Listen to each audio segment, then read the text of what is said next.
Chapter 83. Deep into the night, a bolt of lightning broke the silence in the forest. Following that, heavy rain began to fall from the sky. It was not easy to have such heavy rain in late autumn.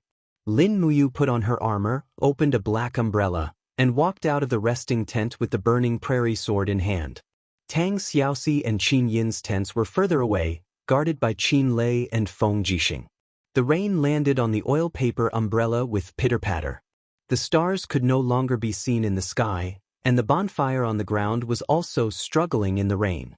Many Imperial Army soldiers wanted to keep the bonfire alive, but they had no way to do so. It was a mess for a moment. Many people who were patrolling outside on horseback also quickly rushed over and hid in the tents. Lord Linji. Not far away, an Imperial Army soldier smiled and asked, "Why are you standing in the rain alone with an umbrella? Quick, come into the tent to hide from the rain. Otherwise, you might get sick if you get wet." Lin Ji shook his head and smiled. "There's no need. Thank you. I'll take a look around." He was a Gold Star member of the Divine Sanctum. Even among these Imperial Army soldiers, he was already an influential figure. Moreover, he was familiar with Feng Jixing and Qin Lei. Therefore, Lin Muyu was rather free in the camp. The rain pitter-pattered and extinguished the last bonfire. As a result, the forest had already become dark. Clang. Drawing the burning prairie sword, he exhaled a small amount of vital energy from his palm and infused it into the sword. Immediately, streams of raging flames that could not be extinguished by the rain surrounded the sword, illuminating a small distance. He walked around the camp step by step. He had to ensure that there were no enemies in the surroundings. After all, it was because of him that Tang Xiaoxi and Qin Yin had come to the Dragon Forest. If anything were to happen to these two pearls of the Empire, he would definitely feel guilty for the rest of his life. "The tent is leaking. Quick, find some wide leaves." It was unknown who shouted, but many of the Imperial Guards rushed into the forest to cut down the trees. At this moment, there was a sudden rustling sound from the right. Lin Muyu immediately turned around in alarm. Raising the burning prairie sword, she lit up the dark corner and shouted, "Who is it? I don't speak." In the darkness, a beautiful face peeled off the hood. It was none other than Qin Yin. However, she was wearing the armor of an Imperial Guard. Her lips curled up into a smile as she asked, "What's wrong, you? Do I look strange?" "Your Highness, why are you dressed like this? If I don't dress like this, how can I sneak away?" She giggled, her beauty unmatched. "Slip away? Hurry up, Xiaoxi is waiting for us in front." Qin Yin once again lifted her cloak to cover her face. Her dark golden royal cloak was airtight. It seemed like it could also shelter her from the rain. Lin Muyu was confused. She had to hold the umbrella for her with one hand and the Liaoyuan sword with the other to light the way. Qin Yin raised her head and saw that Lin Muyu was drenched, but she was covering her head with an umbrella. Qin Yin couldn't help but smile warmly, but she didn't say anything. She knew that as the princess of the Empire, saying too much would only make her look pretentious. "You guys are so slow." Further ahead, beside a pile of shrubbery, Tang Xiaoxi's voice came. She was also wearing the armor of an Imperial Guard, which made her exquisite figure look a little funny. Furthermore, she was leading 3 fine horses. She said with a smile, "You guys are too slow. Next time don't let me steal horses. I was almost kicked by this fierce warhorse." Lin Muyu already knew what they wanted to do. She couldn't help but say, "Isn't it a little inappropriate for us to sneak away like this? Big brother Feng Jixing and big brother Qin Lei will definitely go crazy looking for you." "It's fine. I left a letter in the tent." Qin Yin smiled with dimples. "It's so dark, where are we going?" Lin Muyu asked. Qin Yin muttered to herself as she pondered. The mist formed by the autumn rain landed on her long eyelashes and quickly condensed into droplets of dew. They trembled and fell one after another, adding a sense of harmony to this beauty. However, she didn't notice it. She raised her head with a smile and said, "Let's head south and avoid the marching route of the large army. We'll take a detour into the depths of the dragon-seeking forest. Don't say anything else. Get on the horses and find a place to rest before dawn." Lin Muyu nodded. This was the only way. The three of them turned around and mounted their horses, heading straight south. In the end, after galloping for less than half an hour, a ray of golden light suddenly shot through the darkness behind them. It seemed to be the light of the god binding chains. Your Highness. Qin Lei's voice came. It was indeed him. He had actually caught up. Don't run. Qin Lei shouted loudly. He suddenly raised the martial spirit in his hand and the god-binding chains broke through the earth with a ping ping ping sound, blocking in front of Qin Yin. However, Qin Yin wasn't someone who was easy to deal with. She lightly opened her snow-white palm and the same god-binding chains came out from her body, defeating Qin Lei's martial spirit one after another. She turned around and said with a smile, Big brother Qin Lei, don't chase us anymore. Go back and wait for us. We'll be back in a few days. No. Qin Lei said with no room for negotiation. His Majesty sent me to protect you. I definitely can't leave even half a step. Qin Yin clenched her teeth. You follow me every day. Don't you know how annoying it is? There's no freedom at all. Do you understand this kind of feeling? You big idiot. Qin Lei was an extremely simple and honest youth. He urged his horse forward and didn't open an umbrella, allowing the rain to fall on his body. He rubbed his head and said with a smile, I can more or less understand this kind of feeling. However, Xiaoyin, you are too important to the empire. There can't be a single mishap. I can indulge you in everything, but this is the only thing I absolutely cannot give in to. As he spoke, Qin Lei raised his sword-like eyebrows and looked at Lin Muyu, saying, You brat should help me persuade her. Lin Muyu looked towards Qin Yin, but before he could say anything, Qin Yin blocked him with a sentence. If you treat me, Qin Yin, as a friend, then don't persuade me. I hate being stared at by a group of people all day. Tang Xiaoxi laughed lightly, taking pleasure in other people's misfortune. Lin Muyu rubbed his nose and said, Your Highness, why don't we do this? Let big brother Qin Lei follow us alone. It'll be safer for the four of us to enter the depths of the dragon-seeking forest to train, right? Yes, you is right. Qin Lei looked at Lin Muyu gratefully, then said, I'll go with you all alone. I won't bring any men and horses. Your Highness, this should be fine, right? Qin Yin's small and exquisite nose was slightly raised. She huffed angrily and said, Then follow us, but you all have to listen to me along the way. You're not allowed to use Father Emperor to pressure me, or else you'll go back immediately. Qin Lei felt as if he'd been granted amnesty. All right, I'll definitely listen to you. Lin Muyu and Tang Xiaoxi looked at each other and smiled. In the end, the adventuring this time went from 3 people to 4 people. That was good too. Qin Lei's strength was the strongest among the 4. With him around, it would be a bit safer.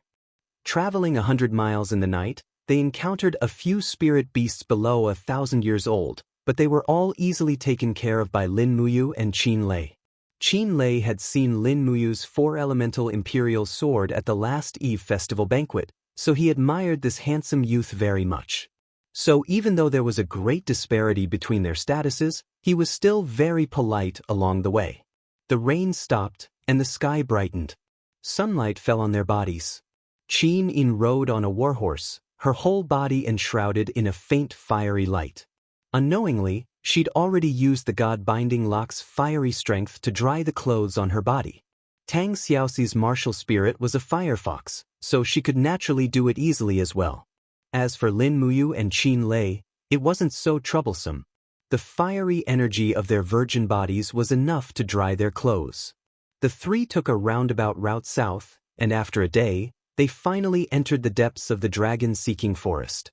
In the afternoon, the lazy sunlight shone on every part of the forest. Qin Lei held a map scroll in his hand, looked at it carefully for a while, then said, According to the records on the map, we still need to travel south for about 3 days, and we'll be able to reach the legendary dragon graveyard area. However, that place is a forbidden area, and the spirit beasts on the way are also quite strong. It's said that it's been a long time since anyone has entered that place alive. Tang Xiaoxi's fire fox martial spirit was jumping on her fragrant shoulder. She giggled and said, It doesn't matter. We have a total of 4 people this time. Big brother Qinlei is in the heaven realm, and the rest are all in the earth realm. However, as long as we meet a suitable spirit beast, Xiao Yin and Mu can both step into the heaven realm. At that time, our overall strength will be even stronger, and it won't matter even if we meet a spirit beast. Qinlei nodded.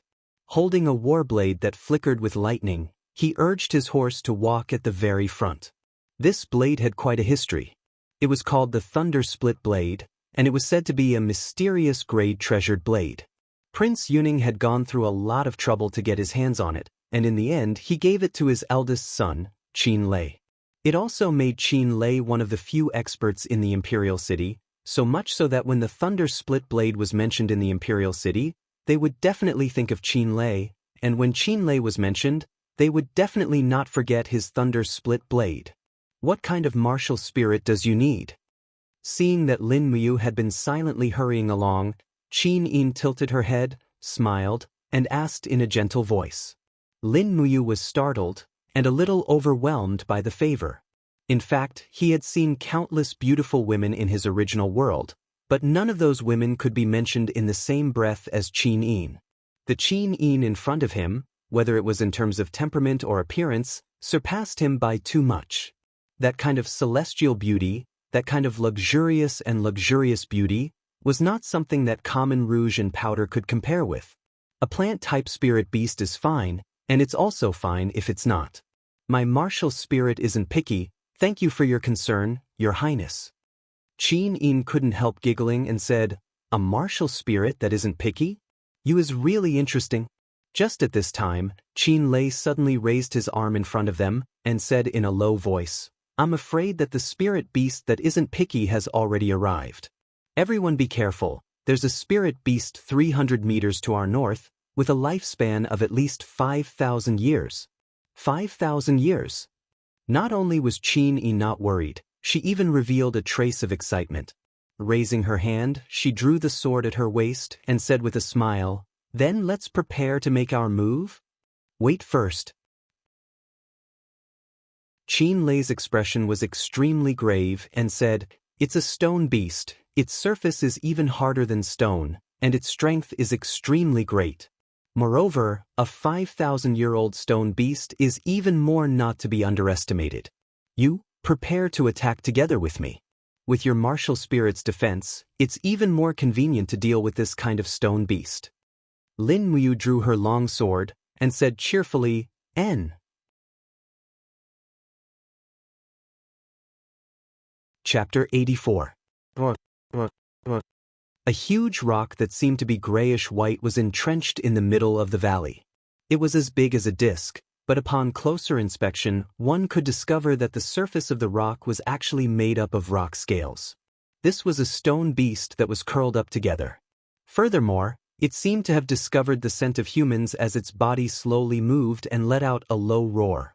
Qinlei held the Thunder Split Blade tightly and looked at Lin Muyu, saying, I have also encountered a stone beast when I was training in the wild in the past, but it was only 1,800 years old.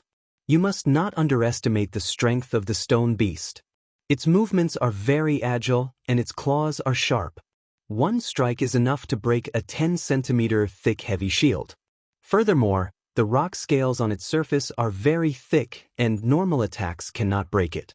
Later, you will attract the stone beast and I will attack. How about it? Lin Muyu waved her palm lightly, and the gourd martial spirit came out of her body, condensing into the black tortoise shell and dragon scale wall. She nodded and said, I will go first. Big brother Qinlei, you have to be careful. You be careful too. Lin Muyu actually had an indescribable feeling of excitement in her heart. This time, the 4 of them came out to train together, and it was true that her defensive ability was the strongest. Therefore, she naturally took on the role of MT. The responsibilities of attracting aggro, taunting the opponent, and taking damage fell onto her. However, this was not a game. Once the team was annihilated, it meant death. There was no chance to revive and start over. The huge rock slowly began to shake. The huge disc separated into a head and a tail, and the head that was entrenched at the tail suddenly raised up. It was the face of an evil beast. It suddenly opened its bloody mouth and pounced towards Lin Muyu. This stone beast's body was at least a few dozen tons in weight. When it moved, the earth and mountains shook, but its movement speed was definitely not slow. Lin Muyu saw it clearly. Her left hand spun around her waist and grabbed the demon noise blade. She spat out her true energy and threw the demon noise blade out. Shio.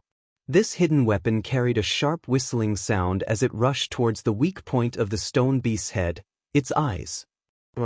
Unexpectedly, this big fellow was so agile that it actually moved its head to avoid the injury to its eyes. Instead, it turned its forehead to collide with the demonic noise blade. With a dang sound, sparks flew in all directions as the demonic noise blade was sent flying. From afar, Lin Muyu unleashed demonic noise fist to control the direction of the demonic noise blade. At the same time, she gripped her sword with her right hand and let out a low grunt. Streaks of lightning crackled around her arm. Just as the stone beast was about to pounce on her, she abruptly threw out the burning prairie sword. Thunderous frenzy. With a heavy strike, half of the blade pierced into the stone beast's lower jaw, but it didn't seem to bleed. The stone beast's rock scales were at least a meter thick, so this strike didn't cause any serious damage. In the blink of an eye, the stone beast swung its sharp claws and pounced down. On its left arm, there were a total of 3 blade-like claws, and they rapidly slammed into the wall of Lin Muyu's gourd. With a pung sound, energy splashed in all directions. Lin Muyu also rapidly retreated a few steps, her face somewhat pale. With just one attack, the black tortoise shell showed signs of breaking. "You hold on." Qin Lei raised the thunder split blade and let out a violent roar as he rushed onto the stone beast's body. Both of his hands gripped the long blade, and the god-binding chains wrapped around the blade. A golden light flourished as he heavily struck down. Pang! Stone fragments flew everywhere, and the stone beast immediately let out an angry roar. A large hole had been opened on its back, and even some blood could be seen spurting out. Roar! The stone beast suddenly opened its mouth, as if it was going to swallow Lin Muyu. Lin Muyu was startled, and she hastily retreated with the falling star steps. She opened her right hand, and lightning controlled the burning prairie sword in the air. She suddenly lowered her arm, and the burning prairie sword suddenly struck down from above, carrying the power of a thunderous frenzy. A loud sound was heard as it bombarded the stone beast's upper jaw, and it immediately closed its wide-open mouth. Its entire head heavily smashed onto the wall of the gourd. Woo! Lin Muyu let out a miserable groan. The outermost layer of defense, the black tortoise shell, was finally broken. The blood and qi in her body surged, and she was unable to summon her true qi to condense the black tortoise shell again in a short period of time. She could only open her arm and spit out her true qi. The orange light of her martial spirit blossomed, and a gourd flower bloomed. Puchi! A mouthful of poisonous liquid fell onto the stone beast's forehead like an arrow, and rapidly penetrated and corroded it. However, the stone beast's skin was too thick, and there was nothing that could be done to it in a short period of time. Beautifully done, you. Qin Lei brandished the thunder-split blade, and streaks of lightning burst forth and fiercely struck the back of the stone beast. He was the most dangerous person. However, right at this moment, Tang Xiaoxi held the fire fox martial spirit in her hand and loudly said, "Big brother Qin Lei, be careful." What? As soon as Qin Lei turned around, he saw a black shadow flash over. Pang! That was the sweeping attack of the stone beast's tail. Under the violent and powerful attack, it immediately sent this commander of the Imperial Army flying, falling straight into the distant forest. However, Qin Lei's cultivation had after all already stepped into the heaven realm. His voice quickly came from there, "I'm fine. You have to hold on." Huff, huff, huff, the stone beast snorted, and a bit of blood had already seeped into its pair of eyes.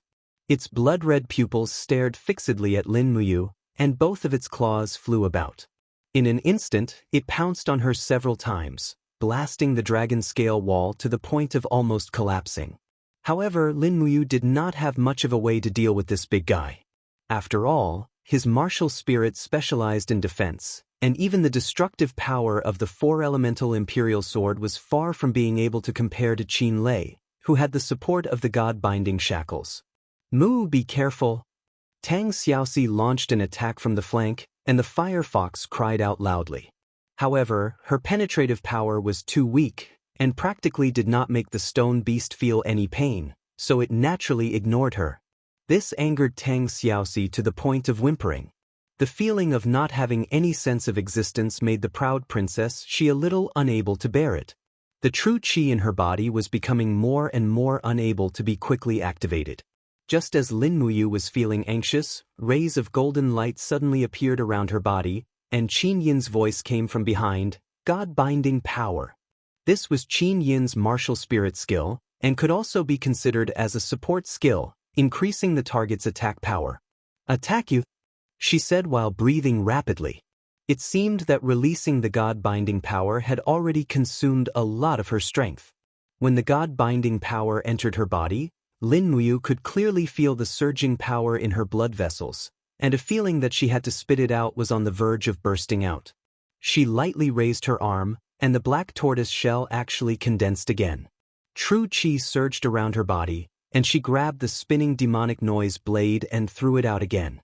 At the same time, she lightly released her right hand, and the burning prairie sword lightly flew up. Flames spouted out from her palm, and lingered around the burning prairie sword. The blade of the sword quickly spun, using fire to manipulate the sword.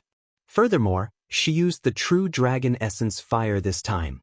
The dazzling purple flames lingered around the longsword, causing Qin Yin and Tang Xiaoxi to be a little shocked. They had never seen flames like this before. Dragon flames spiral break. She exerted force with both hands, and immediately the high-speed spinning burning prairie sword smashed into the stone beast's head like an invincible iron awl. The true dragon essence fire quickly melted the stone beast's scales, and with a bang, it blasted a large hole in the stone beast's head. Grayish-white brain matter could faintly be seen. Good heavens, this attack was really ruthless. But what shocked Lin Muyu was that the stone beast's vitality was too tenacious. It seemed to be completely fine even after its head had been blasted open. With a roar, it pounced forward, and with a swipe of its claws, it directly shattered the black tortoise shell. Lin Muyu raised her hand to grab the burning prairie sword, and hurriedly pressed her left hand against the blade to block the stone beast's next attack. It was also at this moment that a beautiful figure appeared beside him. Qin Yin carried a long sword and stood shoulder to shoulder with him. God-binding shackles surged around her. With a shout, the god-binding shackles slashed out together with the long sword. Pang! What a good Qin Yin! She actually relied on the tyrannical strength of the god-binding chains to slash back the stone beast's sharp claws. At this time, Qin Lei raised the thunder-split saber and charged over again. A slash landed on the stone beast's neck from midair, and stone fragments splashed everywhere. He loudly said, "Shao Yin Yu Shao Shi, all of you fall back. Let me do it." The stone beast was still roaring, but after being continuously slashed 7 or 8 times by Qin Lei, its roars became weaker and weaker. With a crack, its bones broke, and its entire head separated from its body. No matter how strong its vitality was, it was unable to continue fighting without a head. After all, it was a stone beast, not called Xing Tian. Huff, huff. The stone beast's head that fell to the ground was still breathing with all its might, while its body lay on the ground, continuously struggling frantically. F***C. Lin Muyu held the burning prairie sword with lingering fear in her heart. She turned around to look at Qin Yin, and asked with concern, "Are you all right?" Who would have thought that Qin Yin would also ask the same thing? The two of them spoke at the same time. In the next moment, Her Highness the Princess lowered her head with a flushed face. She didn't know what to say to get past this awkwardness. Luckily, Qin Lei was more straightforward. He leaped down from the stone beast's corpse, and said with a smile, "Luckily, Yu's defense is strong enough. Otherwise, we might be in danger." This time, it was really not easy to kill this 50-100-year stone beast without any injuries. Your Highness, what are you still hesitating for? I remember that your God-binding chains only has 3 abilities, and none of them are defense type. Come, this stone beast's defense is so strong. If you can absorb the stone beast's defense type ability, it will definitely greatly increase your individual strength. Tang Xiaoxi also said with a smile, that's right. Xiaoyin, hurry up and refine the beast spirit. Who knows, you might be able to successfully step into the heaven realm. Qin Yin was no longer embarrassed to the point of blushing. She took a step forward, and with a light chant, she summoned the God-binding chains. This golden chain was like a real dragon, coiling around the young lady's waist and between her twin peaks. It was like a guardian, but also like an attacker. It began to madly and greedily absorb and refine the stone beast's beast spirit. This stone beast's beast spirit could actually be refined by herself, but Lin Muyu didn't care. There were many spirit beasts in the dragon-seeking forest, so there was no hurry. Letting Qin Yin become stronger would be of great benefit to the entire adventurer team. Qin Yin closed her beautiful eyes, controlling the God-binding chains to enjoy this delicious meal. However, the stone beast's beast spirit was still very tenacious. No matter how hard Qin Yin tried, she was still unable to grasp the beast spirit's most essential part. Qin Yin also knew that this power contained the stone beast's most essential spiritual power, which was also the ability power. Therefore, she had to absorb this portion of the beast spirit. Unfortunately, this seemed to be too difficult. Not long after, Her Highness the Princess was already drenched in fragrant sweat. I can't do it anymore, she suddenly said.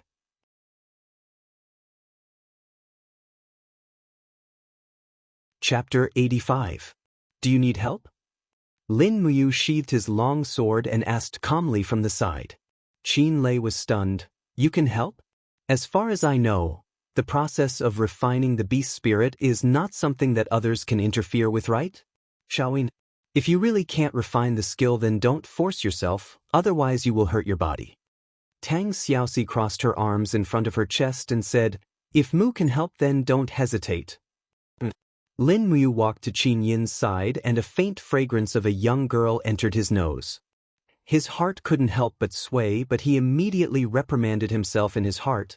What am I thinking about, you bastard? Is this the time to let your imagination run wild? I can't keep thinking about petty things all day long. We must be honest and be a person who is free from vulgar interests. Lin Ji, you better remember, you are an honest and confident young man. Thinking of that, his face turned red. His palm opened slightly and his true qi surged. The treasured refining cauldron shrouded down in the form of energy and quickly enveloped Qin Yin and himself. But from Qin Lei and Tang Xiaoxi's point of view, the energy that Lin Muyu summoned was a kind of true qi energy condensed body, and they couldn't see the specific form of the treasured refining cauldron. Closing his eyes, the first layer of true fire inside the treasured refining cauldron started to burn, refining the last strand of beast spirit of the stone beast. Qin Yin also seemed to feel it as her long eyelashes lightly trembled, but she didn't dare to be distracted in the crucial process of refining the beast spirit. Lin Muyu said softly, Your Highness doesn't need to be distracted, concentrate on absorbing and leave the rest to me. Inside the treasured refining cauldron, the beast spirit of the stone beast was howling miserably as it was refined by the first layer of true fire. But this beast spirit was really too tenacious. It was still unable to be refined even after being refined for a full 5 minutes. Lin Muyu made up his mind and suddenly shouted, activating the second layer of flames of the treasured refining cauldron, Extreme Fire. The so-called Extreme Fire was a flame that came from the sky and was very fierce. It was ranked second among the 18 layers of flames of the treasured refining cauldron. Although it was ranked lower, it was already very powerful at this time because Lin Muyu had only comprehended the third layer of flames. If the third layer of flames couldn't refine the beast spirit, then there was nothing he could do. Ao. Amidst the miserable howls, the extreme fire quickly devoured the beast spirit of the stone beast, refining it into bits and pieces of spiritual essence, which seeped into Qin Yin's body one by one and was absorbed by the princess. Lin Muyu heaved a sigh of relief and quickly removed the treasure refining cauldron. However, she noticed that both her and Qin Yin's bodies were emitting steam. It seemed like the temperature inside the treasure refining cauldron was not just for show. Qin Yin let out a breath. When she opened her eyes, Lin Muyu and Qin Lei were both stunned. At this time, the expression in Qin Yin's eyes was even more enchanting. Her gaze was deep and the strange expression was as beautiful as the shining stars. Moreover, her entire temperament seemed to have changed a little. It actually made Lin Muyu feel a kind of faint pressure. This was the sign of the great disparity between realms. Xiao Yin stepped into the heaven realm? Tang Xiaoxi asked with a light smile. Yes, Qin Yin smiled, raised her left hand and lightly exhaled. This time, what appeared was not true qi but pure white do qi. Once one stepped into the heaven realm, the aura in one's body would automatically change from true qi to do qi. This was a qualitative leap. In an instant, Qin Yin was extraordinarily happy. Her beautiful eyes looked deeply at Lin Muyu. You? Thank you very much. Lin Muyu cupped his fists and smiled. Serving your highness is my duty. After all, as a member of the temple, he was originally loyal to the imperial family. Although the little princess' attitude towards him was extremely good, Lin Muyu still maintained propriety. There was a difference in identity and status. Once he got carried away, then it might bring about a fatal disaster. This was also one of Lin Muyu's great characteristics. He could maintain wisdom and calmness at any time. Otherwise, it might be difficult for him to ascend to the martial god's throne in conquest. Your Highness, have you refined the stone beast's skill? Qin Lei asked at the side. Qin Yin nodded lightly, then summoned the god-binding chain's martial soul. She lightly exhaled her do qi and immediately, stone scales appeared around the golden chains of the god-binding chains. This was a defensive skill. It could protect herself from harm. Qin Lei clapped his hands and said with a smile, This time we did not come to the Dragon Forest in vain. Your Highness Yin, since you have already completed your training, why don't we return to Lanyan City as soon as possible? The Dragon Forest is too dangerous. Moreover, Commander Feng Jixing should still be at the edge of the Dragon Forest waiting for us to return. We have been out for a bit too long. However, Qin Yin frowned slightly, shook her head and said, No, my real purpose for coming out this time is to help you find the dragon's tomb. If Brother Qin Lei is in a hurry, then go back first. Qin Lei was given the cold shoulder and couldn't help but stare blankly, but he didn't take it to heart. He smiled and said, All right then, I promise to listen to you. This time I will listen to you. Let's go find the dragon's tomb together. Yes, that's more like it. Qin Yin's anger turned into joy.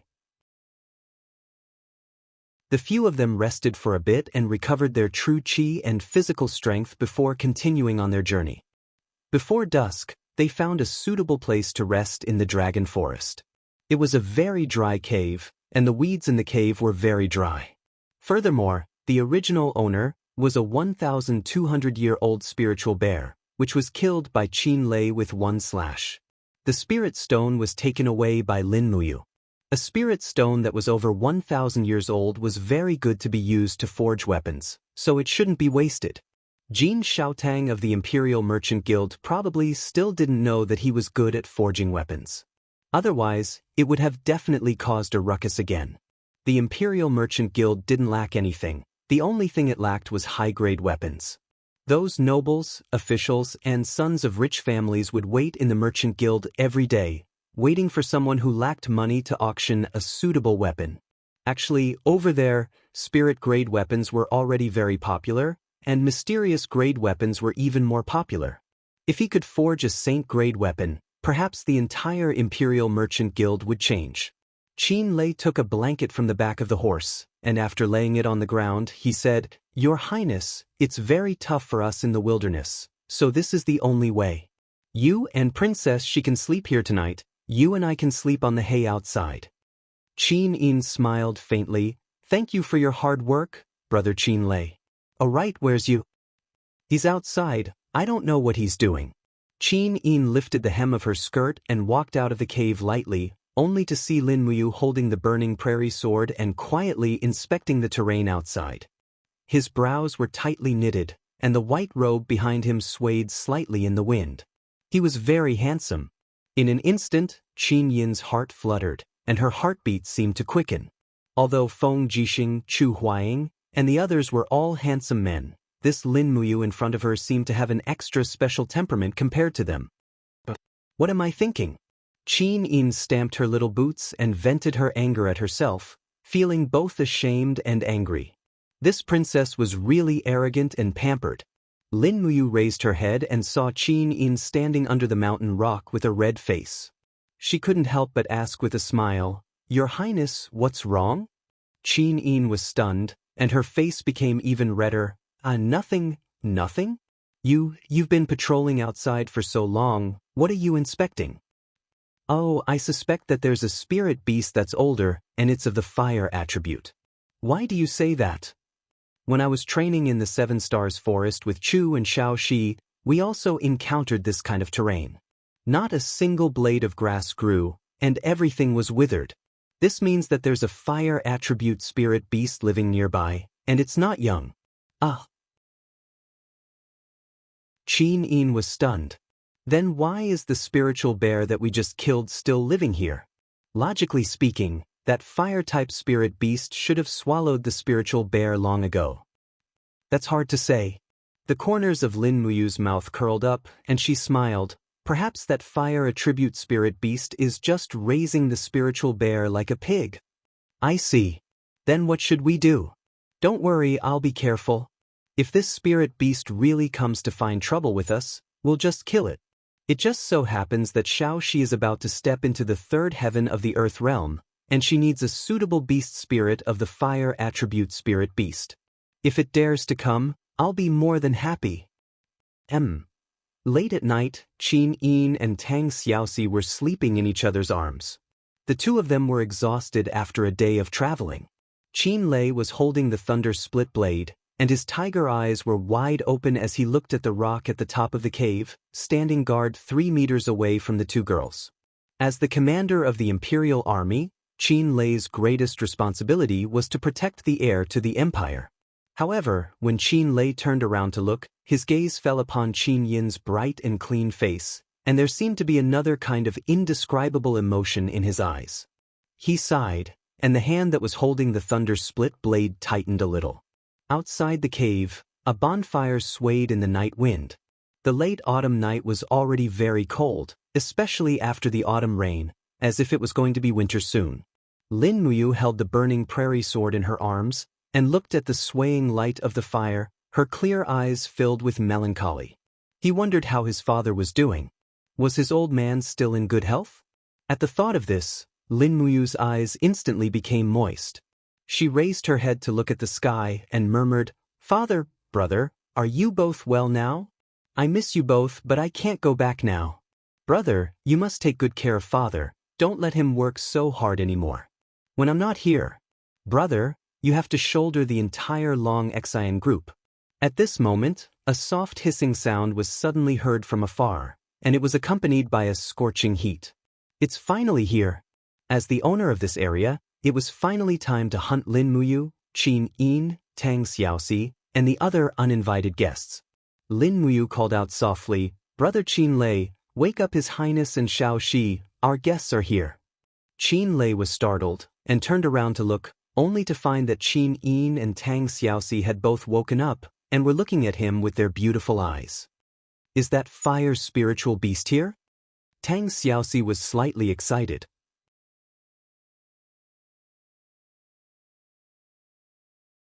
Chapter 86.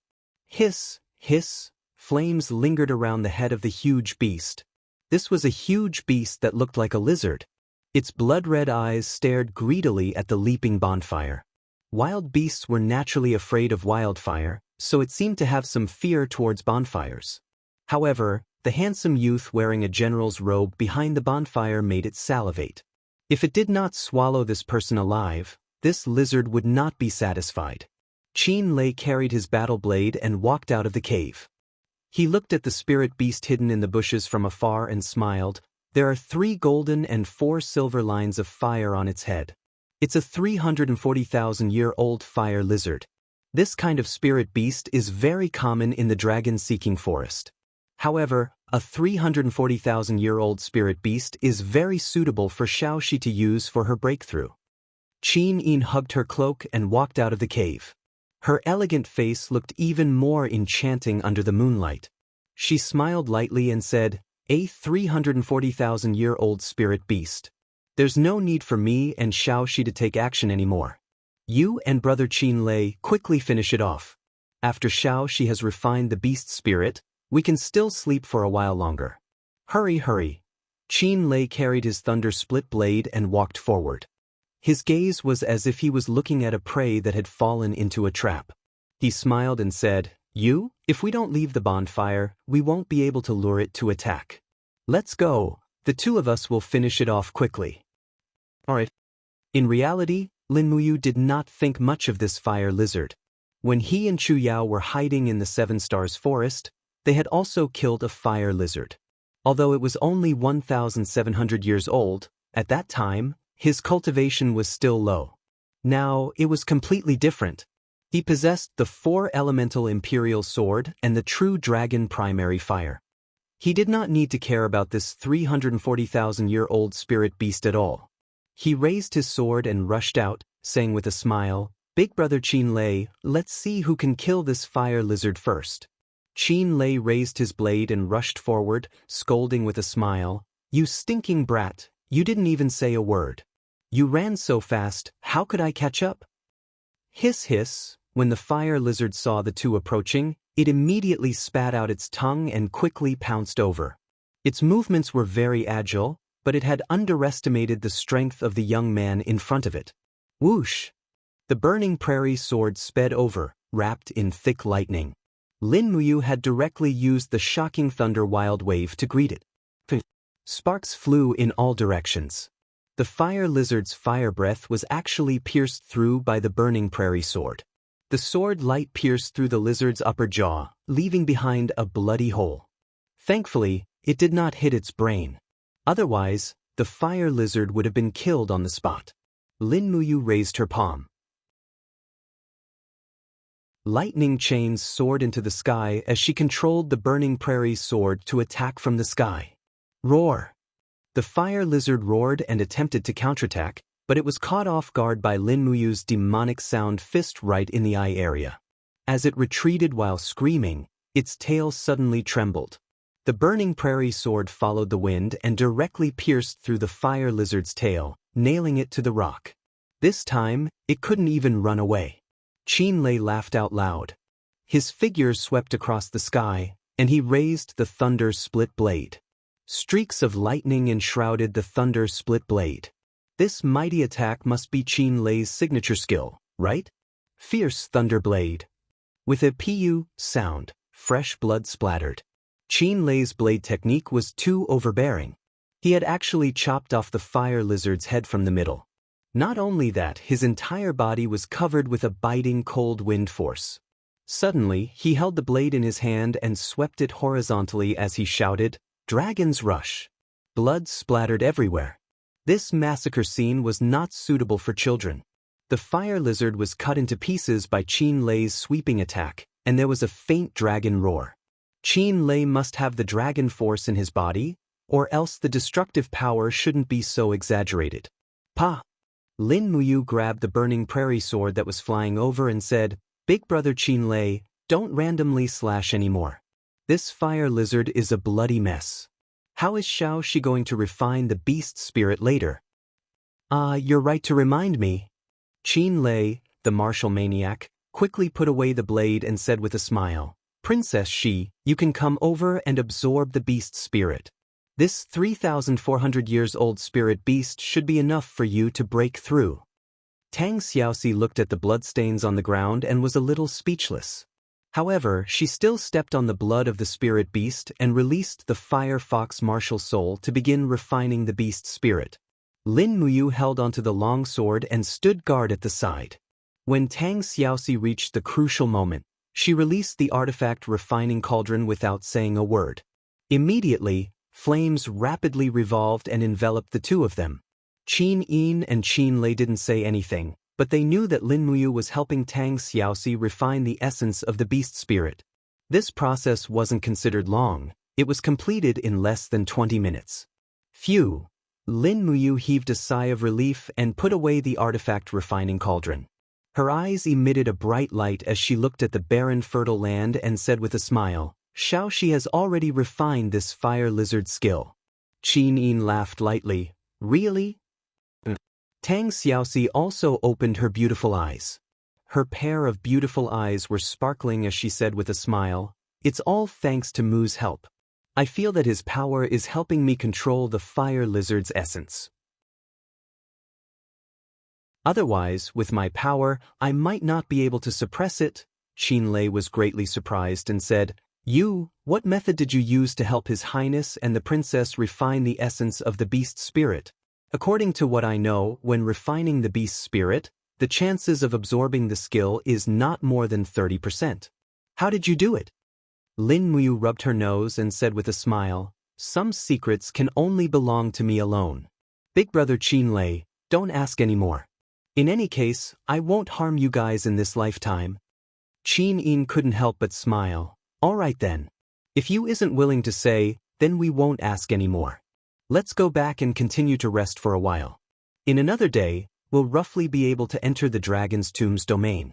There are more and more spirit beasts in the surroundings. We have to be a bit more careful.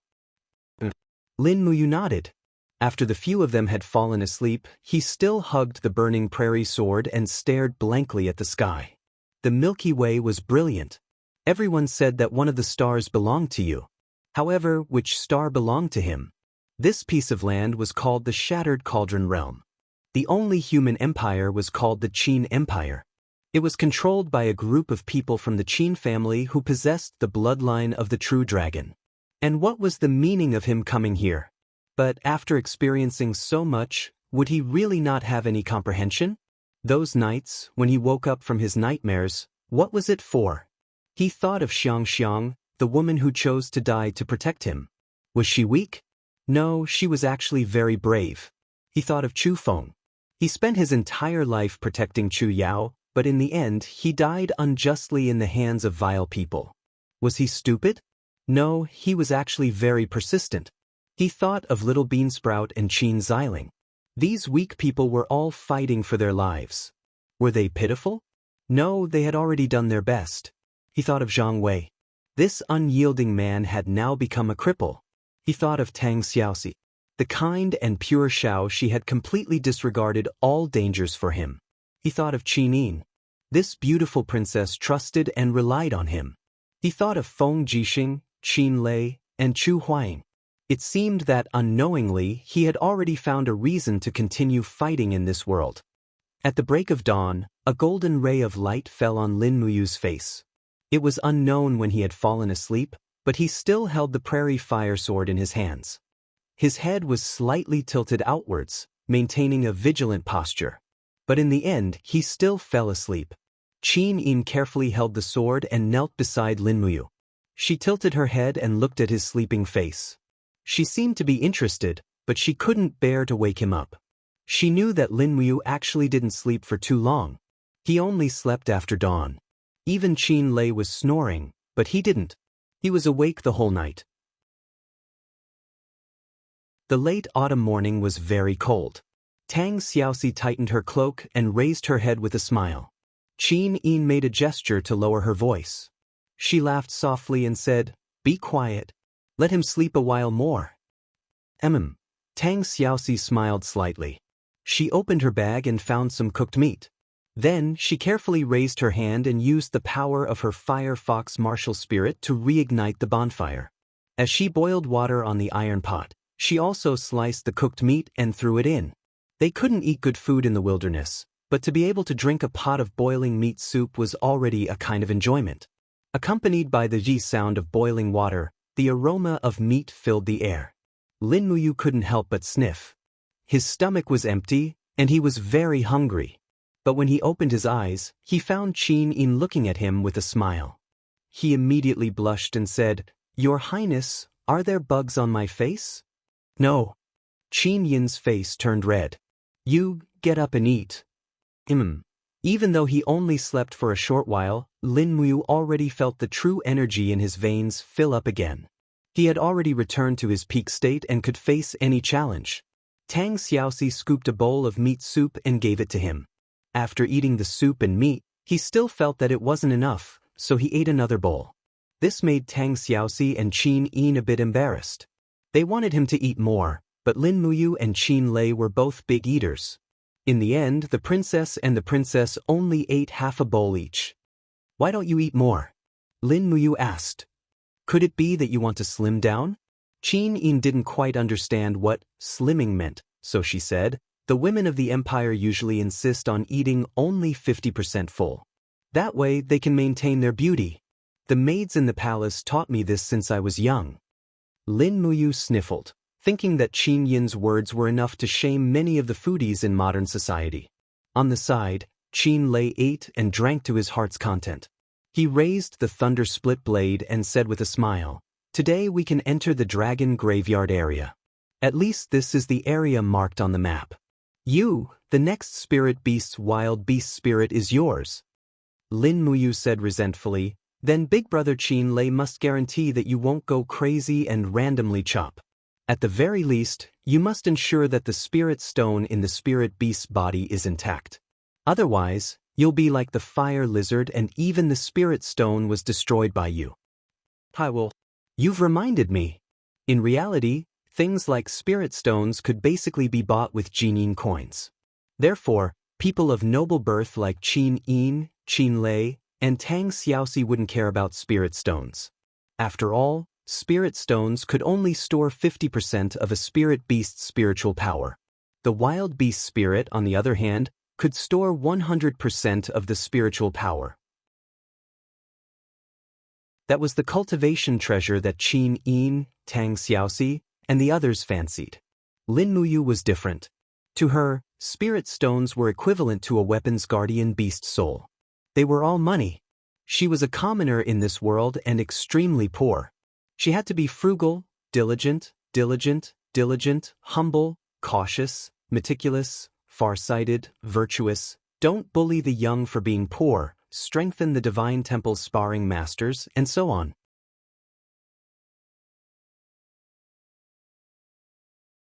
Chapter 87.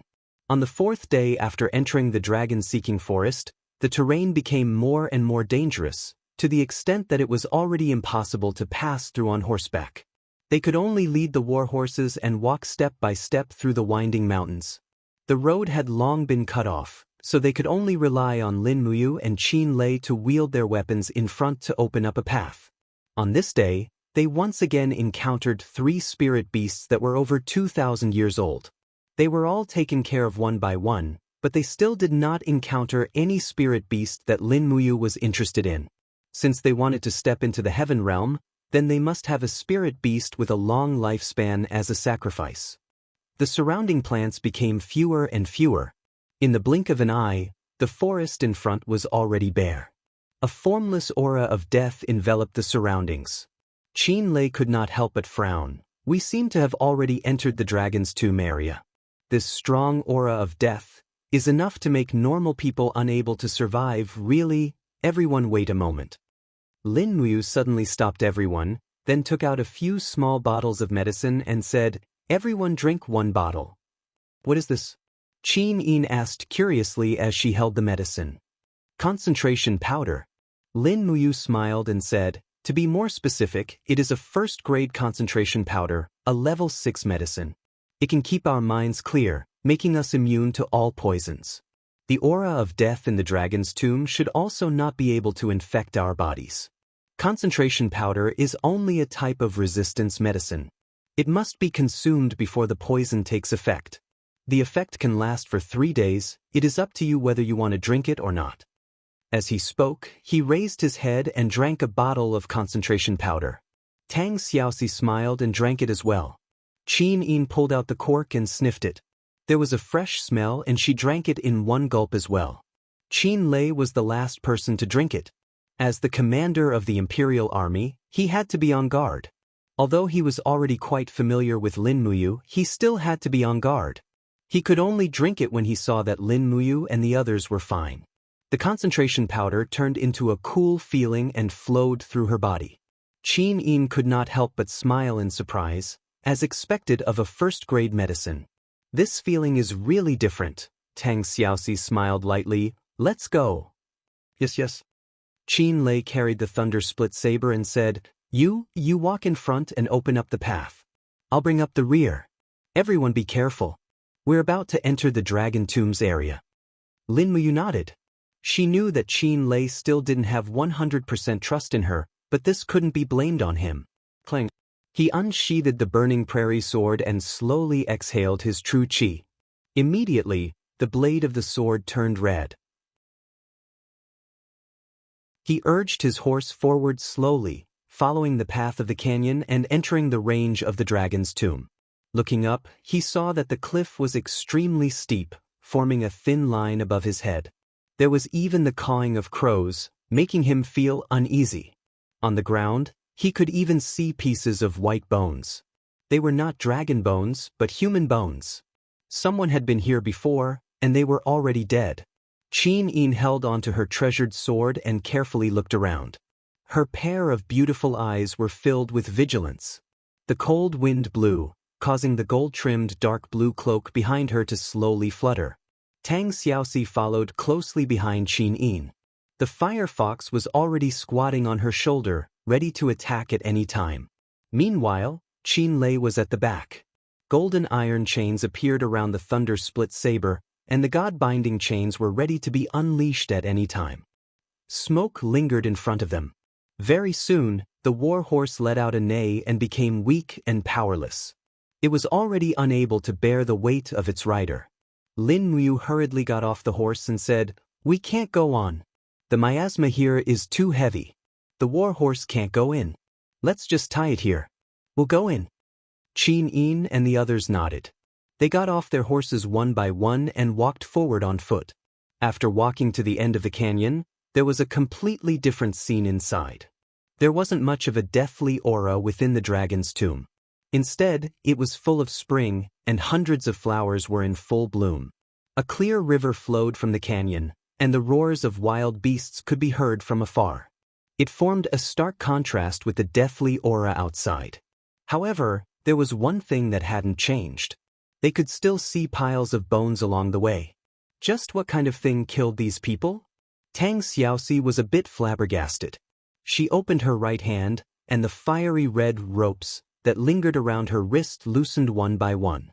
In the blink of an eye, it became a long whip with flames lingering around it. This was Tang Xiaoxi's weapon, the smelting flame whip. It was the treasure passed down from her grandfather, Duke Songlon. Lin Muyu looked at it silently for a while. She pointed at the skull of a skeleton and said, His skull has been pierced through, but it doesn't look like it was pierced by a sword or a spear.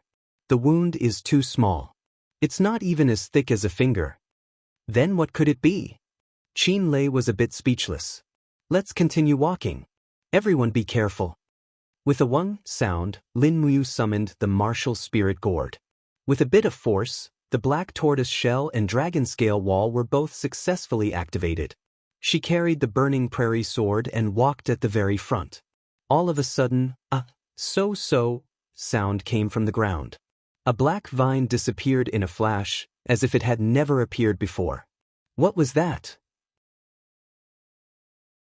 Lin Muyu quickly rushed over and directly used the imperial sword technique from afar. The long sword blasted open the ground with a pung sound.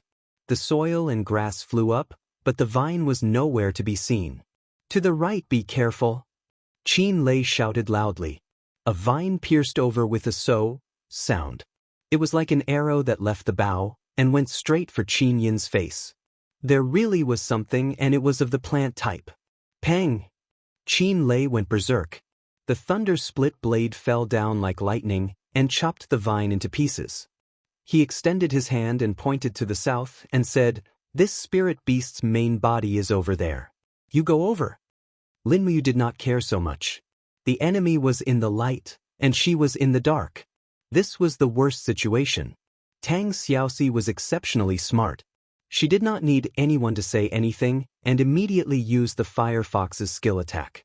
With a huang sound, a flame rushed out and burned all the bushes in front of her into ashes. Lin Muyu quickly passed by, and with a raise of her finger, she controlled the long sword in the air to sweep across the ground. The sword chi strangled through, and all the remaining bushes were turned into dust. Behind the bushes, the main body of the sneak attacker was finally seen. It was impressively a big black tree. Furthermore, the trunk and branches of this tree were all twisting. Every branch was like an arm, and when it twisted, it made people's hair stand on end. Qin Yin could not help but squint her beautiful eyes and said, "What the hell is this?" Qin Lei was experienced and knowledgeable. He felt a chill in his heart and said, "It's the Forbidden Mother Tree." Furthermore, it's the Forbidden Mother Tree from 700 years ago. Be careful, this kind of Forbidden Mother Tree's arms can extend and retract, and its attack power is shocking. Furthermore, the Forbidden Mother Tree only appears in places where there are few people. Its name comes from the Forbidden Mother in the legends. It has countless arms, and it is very terrifying. Everyone be careful. Let's go. Lin Muyu was already rushing forward, and the wall of the calabash formed a perfect shield to protect him. The Forbidden Mother Tree's hundreds of arms turned into thorny vines that rammed into the mystic tortoise shell. They shattered inch by inch, and it also caused his blood and chi to churn, and he was almost injured. As he rushed forward, he opened his hands, and flames lingered around his arms. He used the fire sword to control the prairie fire sword, and it turned into beams of sword chi that killed around the Forbidden Mother Tree. Gotcha. One after another, the Forbidden Mother Tree's arms were cut off, and green juice splashed out. Qin Lei also attacked. The thunder-split blade turned into streaks of lightning that wreaked havoc around the Forbidden Mother Tree. At the same time, he cut off the vines, and the god-binding chains danced around him to protect him, preventing the Forbidden Mother Tree's thorny vines from hitting him. Qin Yin gritted her teeth, and with a shout, she attacked. The god-binding chains broke out of the ground, and turned into a golden chain that smashed towards the Forbidden Mother Tree's main body. But who would have thought that the Forbidden Mother Tree could actually move? The roots quickly moved underground, and cleverly dodged Qin Yin's martial soul attack. Tang Xiaoxi took out her firefox and shouted, "Use fire attack." Lin Muyu cut off at least 1,000 Forbidden Mother Tree's arms, but she realized that there were more and more of them, and they were quickly surrounded by the Forbidden Mother Tree's vines. She couldn't help but shout, "What's going on? The more I cut, the more there are." "You, be careful, the Forbidden Mother Tree's vines can regenerate." Only then did he see that the Forbidden Mother Tree's branches were constantly flowing with green juice, and new vines were quickly growing. No wonder they couldn't be cut off. The countless vines in the surroundings suddenly retracted, and quickly surrounded Lin Muyu. No matter how he struggled, he couldn't break free, and Tang Xiaoxi's flame attack didn't have much effect in a short period of time.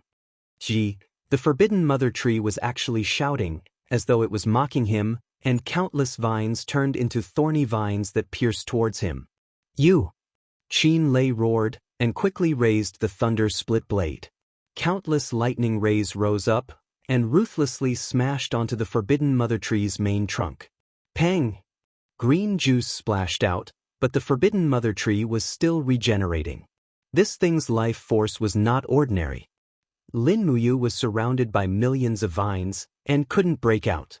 He could only brandish his iron fists to disperse the vines that were about to attack him.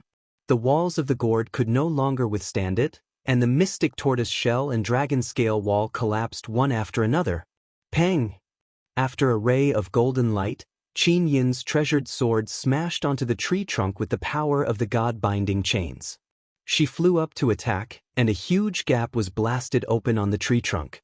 She saw a blood-red heart-like thing pulsating, and she was astonished. "What is that?" Qin Lei said loudly, "It's the tree spirit. Destroying it will destroy the Forbidden Mother Tree." Just as Qin Yin was planning to follow up with another slash, a cluster of vines suddenly attacked from the right and smashed her away. Qin Lei hurriedly went to save her, but his leg was suddenly pierced by the thorny vines.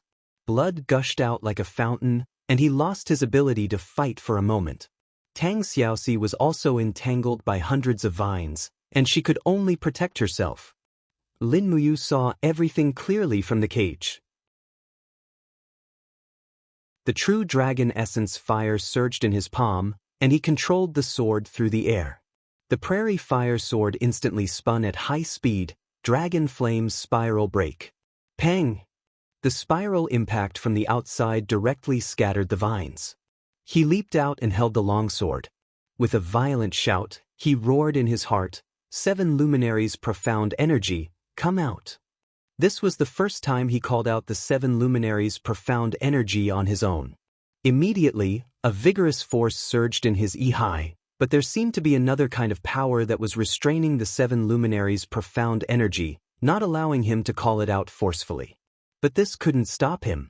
Lin Muyu quickly took out the artifact refining cauldron and launched the earth fire in the air to burn the power that was trying to resist him. He shouted in a low voice, "Do you still want to struggle, bastard?"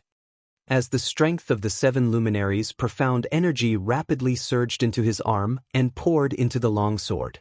Suddenly, a strike that changed the color of heaven and earth fell on the tree spirit from the sky, and the fiery light instantly engulfed everything, chaotic luminary plus true dragon primary fire.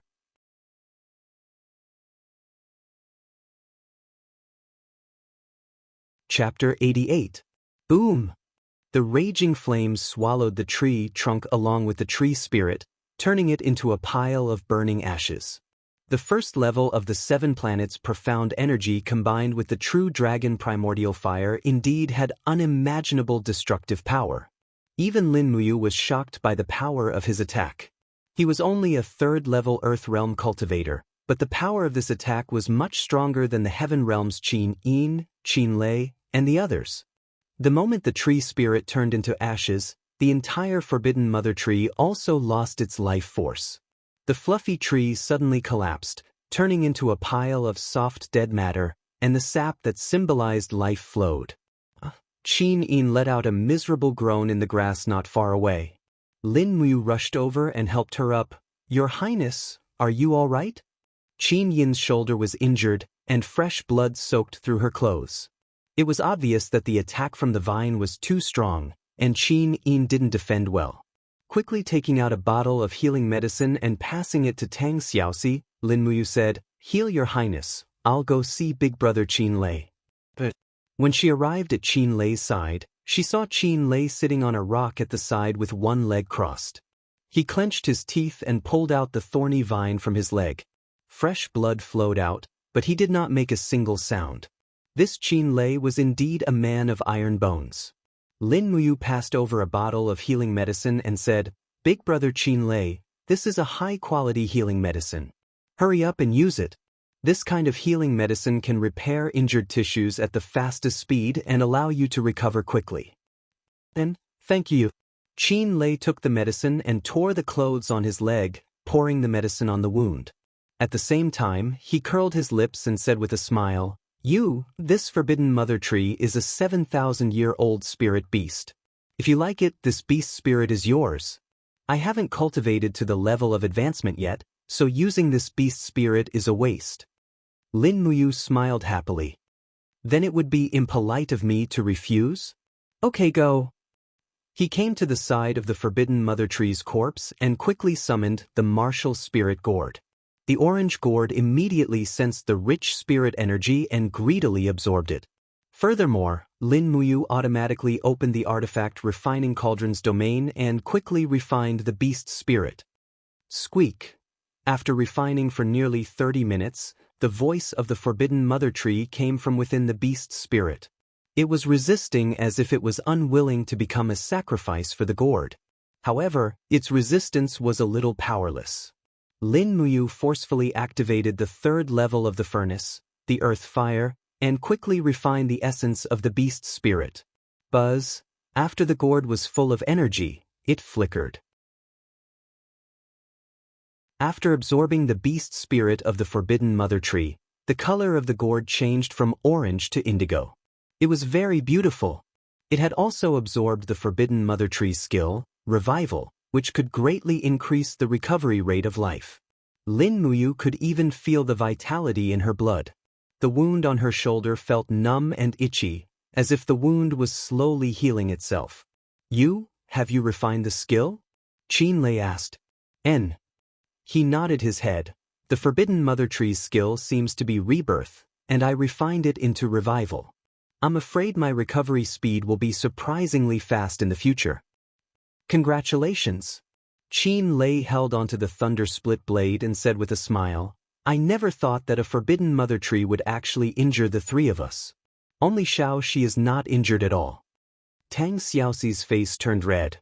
That's probably because I hid further away? Lin Muyu said happily, this is a good thing. Xiaoxi, your cultivation is the lowest among us. Only by hiding further away can we focus on fighting. That's how it should be. Tang Xiaoxi pouted her lips, but I also have the dream of becoming a strong ranker. Being with a group of abnormally strong fellows like you has dealt a huge blow to my confidence. Qin Yin stood up and said with a smile, let's find a place to rest for a while, then go look for the dragon bones? Qin Lei said, since we've entered the dragon's tomb, then there's no need to be too anxious. We're all injured. I suggest that we rest for a night to recuperate and enter the depths of the dragon's tomb tomorrow. How about it? Lin Muyu nodded her head. Agreed. All right. The two beauties also nodded their heads one after another. After setting up camp by the side of the stream, Lin Muyu found some hay and made it into a big bed. After that, she found some firewood. Tang Xiaoxi fetched some water to cook, while Qin Yin bandaged her own wounds and asked with a smile, your aura has already changed. Did you step into the heaven realm after refining the beast's spirit? Lin Muyu suppressed the ecstasy at the bottom of her heart and lightly opened her palm. Immediately, she spat out milky white do qi instead of innate qi. This do qi merged with the lightning elemental sprite in the air and evolved into the power of lightning with crackling sounds. Furthermore, it was a power of lightning that was even stronger than before. After stepping into the heaven realm, the characteristics of his power had already changed. The result of innate qi turning into do qi was that the destructive power of the 4 elemental imperial swords and the true dragon primary fire had also increased by a large margin. How do you feel now? Qin Yin asked with a smile. Lin Muyu took a deep breath, raised her head to look at the starry sky and said, I have a feeling that I can already be considered as an expert now. Your Highness Yin, please don't laugh at me, however. Qin Yin couldn't help but burst into laughter and said, you have always been an expert. Moreover, you are a gold star sparring master of the sanctum. This kind of status in the empire has always been outstanding. Haven't you realized it yourself? Lin Muyu smiled and sat beside Qin Yin. Listening to the babbling of the stream, she said, Your Highness, how many experts do you think there are in this land? More than ours. Qin Yin was stunned. She looked at the vast forest in the distance with some fascination and said with a smile, I don't know about this, but as far as I know, there are only a few sanctuary-level experts. As for the god-level experts, it seems that there are only 2 of them in the entire continent. Moreover, they have been in seclusion for many years. Actually, there used to be quite a number of god-level and sanctuary-level experts on the continent. However, after a battle in Lingdong hundreds of years ago, these people seem to have all disappeared. Lin Muyu was surprised. Your Highness, can you tell me in detail? I don't know the specific situation at that time. These things can only be known from ancient books, and it is difficult to distinguish the truth from the falsehood. However, there used to be quite a number of god-level experts on the continent, such as my ancestor, Qin Yi, the founding emperor of the Qin Empire. He was a god-level expert who had cultivated to the pinnacle of cultivation. However, they all suddenly disappeared hundreds of years ago. No one knows where they went. The most widespread rumor is that they all ascended to the heavenly realm and went to another plane. As she said that, Qin Yin moved her red lips and smiled with great yearning. Actually, I am also looking forward to the day I can ascend to the heavenly realm and prove the heavenly Tao. Lin Muyu naturally didn't dare to say that Qin Yi had already died, but the shock in her heart was very strong. Could it be that Qin Yi had led hundreds of experts from the human world to chase after the 7 luminaries demon emperor hundreds of years ago, and in the end, when she transmigrated here, she coincidentally transmigrated to the 18 levels of purgatory and saw the scene of them and the 7 luminaries demon emperor both suffering great losses? Looking at Qin Yin's beautiful face under the moonlight, Lin Muyu couldn't bear to tell her that these god-level experts were all dead, so she grinned and said, I also look up to Xiaoyao who went to the heavenly realm. That's right. Qin Yin said with a smile. It's just that we have to live in the present. What I have to do is to inherit the empire, and what you have to do is to cultivate hard and become a great expert to protect the empire, right? That's right. After eating dinner and cultivating for a while, Qin Yin and Tang Xiaoxi went to bed early. As for Lin Muyu and Qin Lei, after discussing for a while, he would keep watch for the first half of the night, while Qin Lei would keep watch for the second half of the night. When it was the second half of the night, they laid down and could finally rest for a while. Closing their eyes, they quickly fell asleep. After an unknown period of time, a ruthless voice suddenly sounded beside their ears, "Stinking brat!" In the dream, a black figure appeared in the chaotic space. Lin Muyu stood under a ray of sunlight and reached out to pull out the burning prairie sword, but she realized that there was nothing beside her. The shadow in the darkness got closer and closer. She couldn't see its face, but Lin Muyu knew who it was, 7 luminaries demon emperor. You're just a ghost, what else do you want? Haha. The 7 luminaries demon emperor's expression was very sinister as he said angrily, Brat, you live in your body. Do you think you can steal my 7 luminaries' profound energy? Dream on. With that said, the 7 luminaries demon emperor rushed over crazily, holding countless stars in his hands, and shouted, Go to hell, 7 luminaries star transformation. But Lin Muyu suddenly woke up from the dream, only to realize that it was a dream, but it didn't seem to be a complete dream. It was too real. He could feel the irresistible sharpness of the 7 luminaries' star transformation. Morning, Moo. At the side, Tang Xiaoxi was cooking breakfast. She smiled and said, Eat more later, we'll try to find the dragon tendon vine in the morning. Qin Yin was more attentive and asked, Did you have a nightmare? I guess so. He smiled slightly, shook his head and said, Maybe I was too tired during the day. After breakfast, the 4 of them continued to explore the depths of the forest. The beautiful firefox scurried back and forth on Tang Xiaoxi's shoulder, looking around anxiously, occasionally letting out sharp whines. Tang Xiaoxi was a little surprised. What's wrong? The firefox couldn't speak, so it continued to whine in a certain direction. Tang Xiaoxi squinted her beautiful eyes and smiled. I guess that the dragon bones we can find should be in that direction. Let's go. Since no one knew where to find the dragon bones, listening to the firefox's directions seemed to be a good choice, so the group of people followed the firefox's directions. After traveling for a few hours, the moment they crossed a small hill, Tang Xiaoxi was instantly stunned. Wow, Lin Muyu took a few quick steps and also saw a shocking scene. In the huge valley, there was a long body lying down. It looked like a dragon, but it wasn't a 5-clawed true dragon.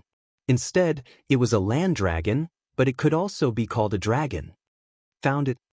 He rushed down the hill happily and jumped on the dragon's skeleton, only to see a bunch of green tree vines growing out of the spine, enshrouded in a faint dragon aura. He could not help but laugh. Dragon tendon vine. We found the dragon tendon vine. But at this moment, an invisible aura spread out behind him. Tang Xiaoxi's face turned cold and she hurriedly shouted, Moo, be careful. Whoosh. The cold air spread out quickly, blowing the dragon tendon vine and causing it to whistle. For a moment, Lin Muyu was unable to move, as if her whole body was being controlled by the domain pressure, unable to move. Finally, the one who should come had come.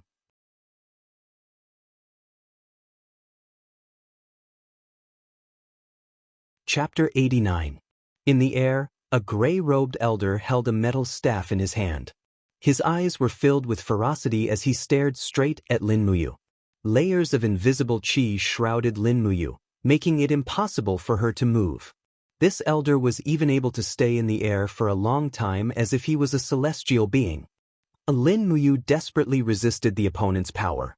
She raised all the fighting energy in her body to its peak, causing the white battle robe behind her to flutter in the air. Suddenly, she opened her left palm and the power of thunder emerged. She pulled the Burning Prairie sword out of its scabbard. The moment the Burning Prairie sword was pulled out of its scabbard, it created an air current and tore a crack in the opponent's chi-net. Rustle, leaping nearly 10 meters away from the opponent's grip, Lin Muyu felt as if all the bones in her body were about to be torn apart. She turned around and looked at the elder in the air. Her eyes were stern as she said, "You are the one who crushed Zhang Weilong's tendons?" The person smiled. His eyes were full of calmness, as if the young man in front of him was already a dead man and would not pose any threat to him. "That's right, it's me. I am Ashen Crane. Greetings to your Highness Qin Yin, young prince and Princess Shi." Qin Lei raised his head and looked at the sky. He tightened his grip on the thunder-split blade and said, "I've heard of your name, Senior Pale Crane. You're an ancestor of the Empire, but why did you hurt Zhang Wei? He is an instructor of the Divine Temple, a general of the Empire." Song Bai has sneered. The Divine Marquis is the imperial advisor and has made countless contributions in the Battle of Liaobei. If not for the Marquis's contributions, would the Qin family have the world today? Now that the world is at peace, a small Divine Temple instructor dares to offend the Divine Marquis residents. Is he bullying the Divine Marquis residents? I, Song Baiha, am indebted to the Marquis residents. Making an enemy of the Divine Marquis residents is making an enemy of me. Qin Yin was startled. She had already guessed most of it. She leaped onto the dragon bones and stood beside Lin Muyu. The cold wind blew and the family cloak behind her gently fluttered. "Then what is the purpose of Senior's visit today?" The Pale Crane threw his head back and laughed. "There are two people who have offended the Divine Marquis residents. One is Zhang Wei, and the other is this criminal Lin Muyu who has changed his name to Lin Ji. Today I will show my loyalty to the Empire. I will kill this criminal and bring his head back to Lanyan City. Your Highness, please step aside. Don't hinder this old man from killing this audacious brat."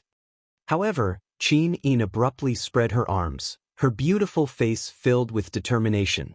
"Senior, you was wrongly accused for killing someone in Silver Fir City. I've already asked my royal father to pardon him, so there's no need for you to worry." "Really?" Song Baiha's expression turned cold as he sneered. "Your Highness, you're the only legitimate heir of the great Qin Empire, and you're also the future and hope of the clan. However, Princess Qin Yin accidentally dies in the depths of the dragon-seeking forest. Do you think anyone would know that I'm the one who did it? Her Highness Qin Yin and young Duke Qin Lei, the two heirs of the clan who have awakened the god-binding chains, both die in the dragon-seeking forest. Who has the highest chance to become the next emperor?" Lin Muyu felt a chill in her heart. She held the Burning Prairie sword horizontally in front of Qin Yin and growled, "Song Baiha, your target is me. Don't vent your anger on Her Highness Yin." Qin Yin's voice was very gentle. "You? Can't you see? The Pale Crane came here with no intention of letting any of us leave alive." Qin Lei gripped the thunder-splitting blade tightly, his eyes filled with anger. "Song Baiha, you despicable person. Do you know what you are doing? You are betraying the Empire." "So what if I betray the Empire?" Song Baiha sneered. "If the Qin family can do it, then so can others. What's the point of saying so much? None of you will live today." Buzz. As the other party was speaking, Lin Muyu's martial soul had already been activated. The Burning Prairie sword turned into a flash of lightning and attacked the Pale Crane's abdomen. This style was completed in the blink of an eye. It was shockingly fast. However, the other party was a sacred-level expert after all. Song Baiha raised his metal staff fearlessly and waved it suddenly. With a bang, the staff collided and actually forced the shocking Thunder Wild Wave's attack back. The Burning Prairie sword spun rapidly in the air and fell into the distance. "Go!" Lin Muyu roared angrily. She opened her left hand and produced streaks of lightning to absorb the Burning Prairie sword. Her right hand shook from her waist and took out 4 flying daggers. With a shwa shwa shwa sound, she threw them out continuously. They turned into streaks of cold light. At the same time, on the other side, Qin Lei raised the thunder-splitting blade that was flickering with lightning and attacked. A few golden god-binding chains wrapped around his body. Song Baihe landed on the dragon bones and laughed loudly. Suddenly, a fiery light rose from his body and a fiery red staff came out of his body. It was his tool martial soul, the Netherfire Staff. It was an extremely powerful second-grade martial soul. Holding the metal staff in one hand and the Netherfire Staff in the other, Song Baihe laughed loudly and said, "Interesting, interesting. The Qin family's god-binding chains and a mediocre green-gourd martial soul. I want to see how far you can struggle." Pang! The Netherfire Staff smashed onto the wall of the gourd with a dull thud. Immediately, the black tortoise shell was shattered and a heavy vibration was felt from the dragon scale wall. Meanwhile, Lin Muyu grabbed the burning prairie sword and leaped up without a care. She slashed down with the sword as one. In the midst of his laughter, Song Baihe's Netherfire Staff struck out again. A strong do chi exploded and sent Lin Muyu flying with the sword. Lin Muyu had already suffered internal injuries. At the same time, the metal staff drew an arc in the air and with a peng, it blasted away Qin Lei's thunder-splitting blade. The killing intent in Song Baihe's eyes exploded and he suddenly rushed forward. Pooh! When Qin Lei lowered his head to look, he realized that the sharp end of the metal staff had already pierced into his abdomen. Fresh blood was flowing out. "Young prince, don't blame me." As he spoke, Song Baihe's do chi suddenly spat out. The sharp end of the long staff immediately swirled with streams of biting cold do chi. It looked like Qin Lei's internal organs were about to be completely crushed. At this moment, a cold wind attacked from the back of his head. It was Qin Yin's sharp sword. Song Baihe hurriedly dodged to the side. However, he did not expect Qin Yin's graceful figure to bypass his arm like a dragon. She opened her palm and the power of the golden god-binding chains exploded in front of Song Baihe's chest. Peng! Golden light shot out in all directions. This attack was unable to severely injure Song Baihe because the do chi protecting his body was too thick. There was a great disparity in strength between the two. No matter how strong Qin Yin's god-binding chains were, it was unable to truly injure him. "You're courting death." Song Baihe suddenly waved the Netherfire rod in his left hand, heavily bombarding the god-binding chain's defense in front of Qin Yin's chest. In an instant, the god-binding chains were shattered. Qin Yin retreated several steps, her face pale as she knelt on the dragon bones. Behind her, Tang Xiaoxi's fire fox opened its mouth and spat out a mouthful of raging flames. Song Baihe hurriedly waved his metal staff to disperse the flames. The Seven Seas Tang sect's raging flame martial soul was not easy to deal with. "GG," the fire fox on Tang Xiaoxi's shoulder shouted crazily, as if it was facing a great enemy. "Xiao Yin." Just as Tang Xiaoxi was about to rush forward, she saw Qin Yin suddenly wave her hand behind her. Do chi rippled out, attacking Tang Xiaoxi until she retreated several steps. She did not allow Xiao Shi to save her. On the ground, Qin Lei's abdomen had been injured, but he still held the thunder-splitting blade. He roused the do chi in his body, causing streaks of lightning to ripple along the grass. He wanted to continue fighting with his life, but at this moment, a black shadow flashed past. With a poochie sound, Song Baihe's metal staff pierced through Qin Lei's chest, directly nailing him to a huge dragon bone. "Quietly wait for your death, little prince. This is the best ending for you." Song Baihe laughed coldly. Carrying the Netherfire rod, he walked step by step towards Qin Yin. His eyes carried a strong sense of pride as he laughed loudly. "Your Highness, if you did not leave the city, under the protection of hundreds of royal guards, who in this world could kill you? But you just had to come here to seek death. Don't blame this old man." The do chi in Qin Yin's body had already been disrupted by the Netherfire rod. She knelt there and raised her head to look at Song Baihe, but there was not a trace of fear on her face. "Shwa!" Just as Songbaiha raised the netherfire rod, a flash of lightning suddenly flashed from the side. It was the burning prairie sword wrapped in lightning. Again! Songbaiha suddenly knocked away the long sword, but just as the burning prairie sword was spinning around, it was grabbed by a hand. Lin Muyu roared, and the indigo light of his martial soul shone brightly. The entire dragon bones were trembling, and gourd vines grew out from the dragon bones and surged towards Songbaiha. It was the root entanglement skill. His figure blended into the sword light, and the sacred Do Chi caused his battle robe to flutter. Lin Muyu seemed to have concentrated all his strength into the longsword, and streams of true dragon essence fire surrounded the longsword. His body was in midair, and the longsword flipped rapidly. This was already his strongest attack, Dragon Flame's Spiral Break. Songbaiha squinted his eyes. He could feel the sharpness of this move, and couldn't help but exclaim, "Good lad, you do have some skills. No wonder old man Lei Hong thinks so highly of you." As he spoke, Songbaiha suddenly merged the netherfire rod into a ball of fire in front of his chest, and shouted, "Can this imperial sword technique of yours break my netherfire shield?" The spiral break that Lin Muyu gathered all the strength in his body struck the opponent's martial soul, and the flames scattered in all directions. The collision of the Do Chi formed an extremely cold shockwave, and the impact was so strong that it uprooted the nearby small trees, and some of the larger trees were also broken. Qin Yin knelt there, holding onto the dragon bones. She raised her head, and her beautiful eyes looked at Lin Muyu's swaying figure in the wind. Streams of blood flowed down her pure white temple cloak. Her eyes were filled with tears.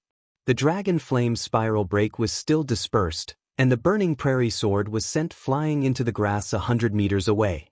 Lin Muyu didn't even have the strength to use the power of the imperial sword technique to control the long sword to fly back. "Is this your limit?" Songbaiha sneered, and slowly walked forward. He raised his right palm, and his fingers formed an arrow, and pierced into Lin Muyu's chest. He laughed loudly, "I will let you die a worse death than Zhang Wei, ha, you stinking brat." Songbaiha's fingers pierced into Lin Muyu's chest inch by inch, and hot blood flowed down, splashing onto the pale dragon bones. However, Lin Muyu still stood there, not moving an inch. "Why didn't you dodge?" Songbaiha sneered. Lin Muyu's eyes were clear, and because of the pain, her voice trembled slightly. "Her Highness came to the dragon tomb for me. If you must kill her, then kill me first. Don't let me see her die for me with my own eyes."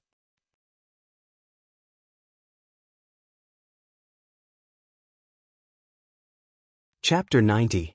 Come out now. The pain in his chest seemed to have disappeared, but Lin Muyu roared angrily in his Ihai. At this moment, he really needed this power. Without the 7 luminaries' profound energy, how could he reverse the situation in front of him? Suddenly, a powerful force surged into his right arm. He could faintly feel the pain of all living beings. Lin Muyu gritted his teeth and raised his right arm, punching by his chest. Chaos of all life. Bam! Fighting energy burst out. With just one blow, by his protective fighting energy was shattered. He looked at Lin Muyu with a pale face. What kind of power is this?" Lin Muyu did not speak. He endured the pain in his chest and continued to roar in his heart, "Leave the second stage to me. Hurry, leave the second stage to me." In his Ihai, the black soul laughed loudly. "You want to use my power? Dream on, you little brat." Weapon Refining Cauldron. Lin Muyu let out a furious roar. The artifact Refining Cauldron appeared in her sea of mind and unleashed the 3rd layer Fire Refining Cauldron, the Earth Fire, which burned the 7 Brilliance Demon Monarch's soul wildly. She yelled, "Give it to me at once." Cries of agony echoed endlessly. The 7 Brilliance Demon Monarch seemed to be in more pain than Lin Muyu. He let out a mocking laugh while screaming, You're trying to use my power? Are you qualified? The 7 Luminaries' dark force is powerful, but it requires an extremely strong physique to control it. How can your weak body control the 7 Luminaries' dark force?" However, wisps of energy still seeped into Lin Muyu's body from the depths of his soul. Accompanied by the faint wails of ghosts and gods, a mysterious power appeared in Lin Muyu's right arm once again. He did not hesitate to throw a second punch, two luminaries' demonic dance. The fist was surrounded by demonic energy. Song Baihe had already reacted. He quickly raised his left palm to block Lin Muyu's attack, but to his surprise, he was unable to block it. The iron fist slid past the palm, but it still landed on Baihe's chest. There was a faint cracking sound of bones breaking. Baihe could no longer stand. He staggered back a few steps, and his blood-covered right palm was pulled out of Lin Muyu's chest. He coughed out a mouthful of blood and looked up at Lin Muyu. "There's a demon hiding in your body." Lin Muyu smiled bitterly as he knelt on the dragon bones. His hair had even started to turn white and his entire body was aging rapidly. The power of the 7 planets' profound force was incomparably vast and mighty. How could his mortal body be able to control the strongest power in the world? After using the 7 planets' profound force twice in a row, the price he had to pay was the symbol of his life, aging. Qin knelt there and looked at Lin Muyu kneeling on the ground in pain. His entire body was trembling, and his hair was white. Qin instantly burst into tears. Don't. Tang Xiaoxi held the fire-smelting whip and rushed up the dragon bones with a swoosh. Xiaoxi, Lin Muyu knelt on the ground. He did not raise his head, but raised his right palm and slowly waved it, indicating that she should not provoke Baihe. Otherwise, it would only bring about death. Baihe's power was definitely above the 4 of them. "You little bastard." Baihe stood up again and gathered the sanctuary energy around him. His fighting aura caused his gray robe to flutter. He raised his hand and grabbed the death fire rod in his hand again. Step by step, he walked towards Lin Muyu and sneered. "If I don't kill you today, I, Baihe, swear that I am not a human." However, at this moment, a series of sharp cries suddenly came from the sky. Furthermore, a faint voice could be heard. "Princess Shi, I, Chu, am here." Chu is here. Tang Xiaoxi's tears flowed. "Why are you only here now?" Baihe shuddered as well. Chu's arrival was definitely not a good thing for him. After all, he had just stepped into the Saint Realm, while Chu had been in the Saint Realm for many years. Once Chu discovered the situation here, he would definitely kill him. He couldn't afford to waste any time, or else he would definitely die here. At the thought of this, Baihe let out a shrill cry and rushed into the forest without looking back. A heart-wrenching pain came from his abdomen and chest. Lin Muyu lay on the dragon's bones and vomited blood. In the blink of an eye, his pure white sanctuary battle robe was dyed red with blood. Tang Xiaoxi rushed forward and helped him up. Looking at his miserable appearance, Tang Xiaoxi's tears rolled down her cheeks. Mu, don't die. Grandpa Chu will be here soon." Lin Muyu's breath was weak and his eyes were lifeless. He fell into Tang Xiaoxi's arms and did not move. Qin knelt on the ground and crawled over step by step. Her tears dripped onto the dragon's bones. "Don't die." Right at that moment, they saw a miraculous scene. Lin Muyu's white hair was slowly turning black. His sagging skin also slowly became plump and his breathing became much steadier. He coughed a few times and vomited another mouthful of blood. However, he opened his eyes and looked at the two beauties. "I'm fine, I won't die. Quickly go and save big brother Qin Lei." Qin Lei was still nailed to the dragon's bones by the metal staff. There were 2 shockingly large holes in his chest and abdomen. However, when he saw that Lin Muyu did not die, he smiled miserably. "You is fine, it's good that he's fine." Qin jumped down from the dragon's back and pulled out the metal staff to save Qin Lei. At the same time, she applied first-grade healing medicine on Qin Lei and Lin Muyu's wounds and then applied some gold wound ointment. However, Lin Muyu's wounds were too big and could not be healed in a short period of time. Blood flowed non-stop and Tang Xiaoxi's eyes turned red as she cried again and again. "Why isn't Master Chu here yet?" Qin asked. Tang Xiaoxi said, "I had the fire fox cry out in order to attract Grandpa Chu over." However, he must be very far away from here, or else he would have arrived a long time ago. Lin Muyu had also recovered a bit of her breath. She lay in Tang Xiaoxi's embrace and said with a smile, "If Grandpa Chu Chu was really very close, he would have directly killed the ashen crane. Why would he waste his energy to shout from afar?" Cough, cough. He coughed violently and fresh blood gushed out from the corner of his mouth once again. Qin Yin hurriedly wiped away the fresh blood for him.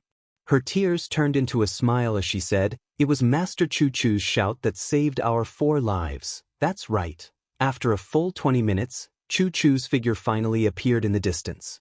He flew over like lightning and leapt onto the dragon bones. Looking at Lin Muyu and Qin Lei's miserable state, he couldn't help but frown and ask, "What exactly happened?" Tang Xiaoxi instantly burst into tears. She didn't even know how to explain her tear-stained face. "What exactly happened? Your Highness?" Chu Chu knelt on one knee on the dragon bones and bowed towards Qin Yin. Qin Yin nodded her head and indicated for him to rise. "Do you still remember Grandpa Chu Chu, the #1 expert of the Divine Marquis Constabulary? Songbaiha?" Chu Chu was stunned. "That's an expert at the peak of the heavenly state. What happened to him?" "Songbaiha has stepped into the divine region. He was the one who wanted to kill us just now." "What?" Chu Chu's entire body trembled. Could it be that he doesn't know your Highness's identity?" "He knows, that's why he wanted to silence me."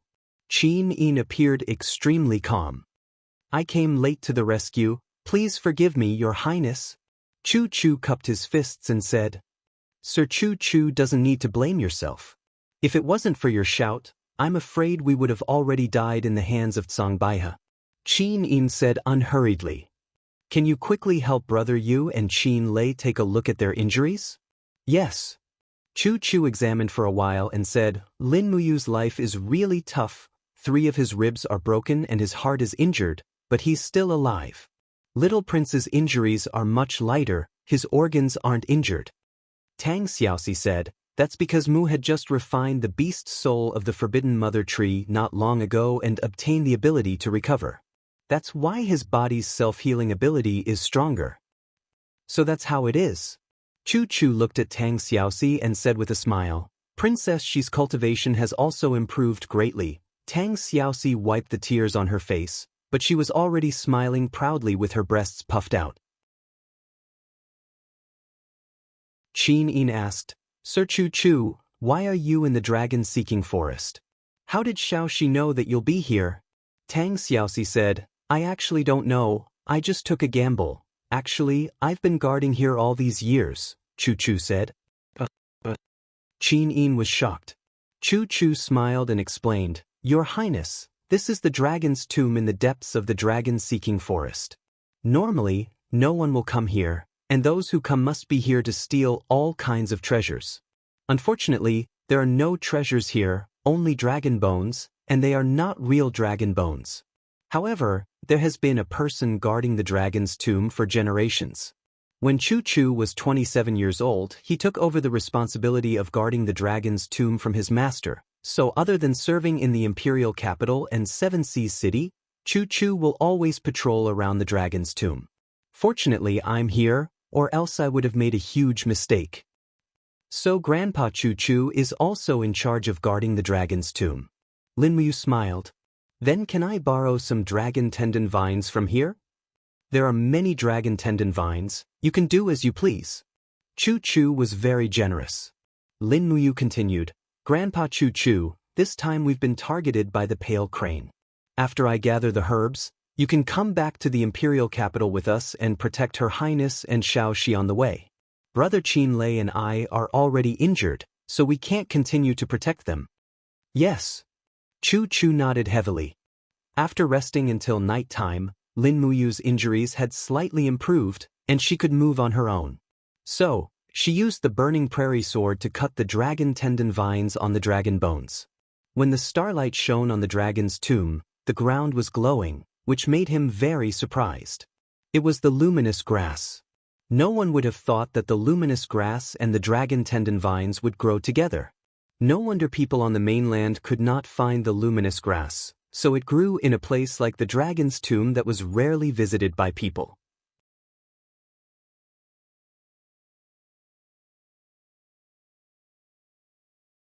Chapter 91.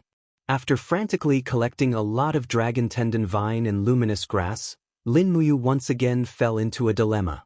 She said sullenly, "I've collected everything, but I'm still missing needlepoint birds. What should I do, needlepoint birds?" Qin Yin smiled faintly. "I've heard of it. It's a very small bird. What do you want needlepoint birds for?" Bone muscle replenishment powder can't be mixed with water. It must be mixed with blood. The blood to be used is the blood of needlepoint birds. Lin Muyu looked up and said, "Grandpa Chu Chu, do you know where to find needlepoint birds?" Chu Chu pondered. Needlepoint birds only hunt at night. Their food is fireflies flying in the night sky. So we must find needlepoint birds in places with water. There is water in the dragon's tomb. We will camp by the water tonight. You guys have a good rest. I'll go catch some needlepoint birds. How many do you need? Lin Muyu thought about it and said, "If we kill, we need 20. If we don't kill and only bleed, we need at least 50 needlepoint birds. Grandpa Chu Chu, you'll have to work hard and catch 50 needlepoint birds." Qin Yin smiled faintly and said, "It's a good thing that you doesn't want to kill." "Huh, look at what your highness said. It's just that the needlepoint birds are too small. Otherwise, we can bleed them first and then roast them." Lin Muyu grinned. "I feel so hungry when I talk about this." Qin Yin raised her eyebrows and raised her nose slightly. She looked at him proudly with her beautiful eyes. It seemed that she had to reevaluate this guy. At night, they camped by a nearby stream. Chu Chu quickly caught enough needlepoint birds and then sat quietly to watch Lin Muyu refine medicine. In fact, one of the main reasons why he was so eager to help was to let Lin Muyu teach him the formula of level 10 medicine refining, and Lin Muyu did not keep it to herself and passed it on. Anyway, Chu Chu's poor understanding of medicine refining would probably not be able to learn it. Lin Muyu continuously refined the medicinal essence of the dragon tendon vine and luminous grass while Tang Xiaoxi and Qin Yin used the sharp edge of their daggers to bleed the needlepoint birds. Each bird only let out a few drops of blood and then they were released. The two of them fought to do this work, otherwise it would have been Qin Lei's turn to do it. If Qin Lei's knife went down, perhaps even an elephant would die, not to mention a pocket-sized bird like the needlepoint bird. Drops of fluorescent medicinal essence fell into the cup and fused with the needlepoint bird's blood. Very quickly, there was a reaction, and a faint fragrance floated in the air. No one would have thought that these things fused together would have such a strange fragrance. After refining more than 20 bottles of muscle replenishing powder in one go, Lin Muyu handed a bottle to Qin Lei and said, "Big brother Qin Lei, drink this bottle." Qin Lei stared blankly. "My dragon tendon hasn't been broken, why would I drink this?" Lin Muyu couldn't help but smile. The full name of muscle replenishing powder is muscle replenishing bone restoring powder. It has a very good healing effect on injuries of broken tendons and bones. You're so heavily injured, maybe your tendons and bones have been injured. Drinking a bottle is always good, lest there be any hidden injuries or disabilities in the future. Qin Lei received it and drank it in one gulp. Lin Muyu also drank a bottle. It hadn't been long since his ribs were reconnected. Originally, he would need to rest for at least half a month to recover, but with the effect of muscle replenishing powder, he would be as good as new in 3 to 5 days at most. She carefully put away the bottles of muscle replenishing powder. These muscle replenishing powder were the spirit medicine that could save Zhang Wei. After all, Zhang Wei was a martial artist. If he really couldn't practice martial arts, then perhaps his entire life would be ruined, and he would be better off dead. This night, with Chu Chu's protection, he could finally have a good sleep. He drowsily slept until dawn, and when he opened his eyes, he saw the sun rising in the east. He took a deep breath, inhaled and exhaled the purple spiritual power, only to feel that the fighting energy in his body was quickly abundant. This night's rest allowed him to recover at least 80% of his fighting energy. However, his injury was too serious, so it was not suitable for him to fight for the time being. Otherwise, the bandaged wound would not only reopen, The previous efforts of reconnecting the bones would also be wasted.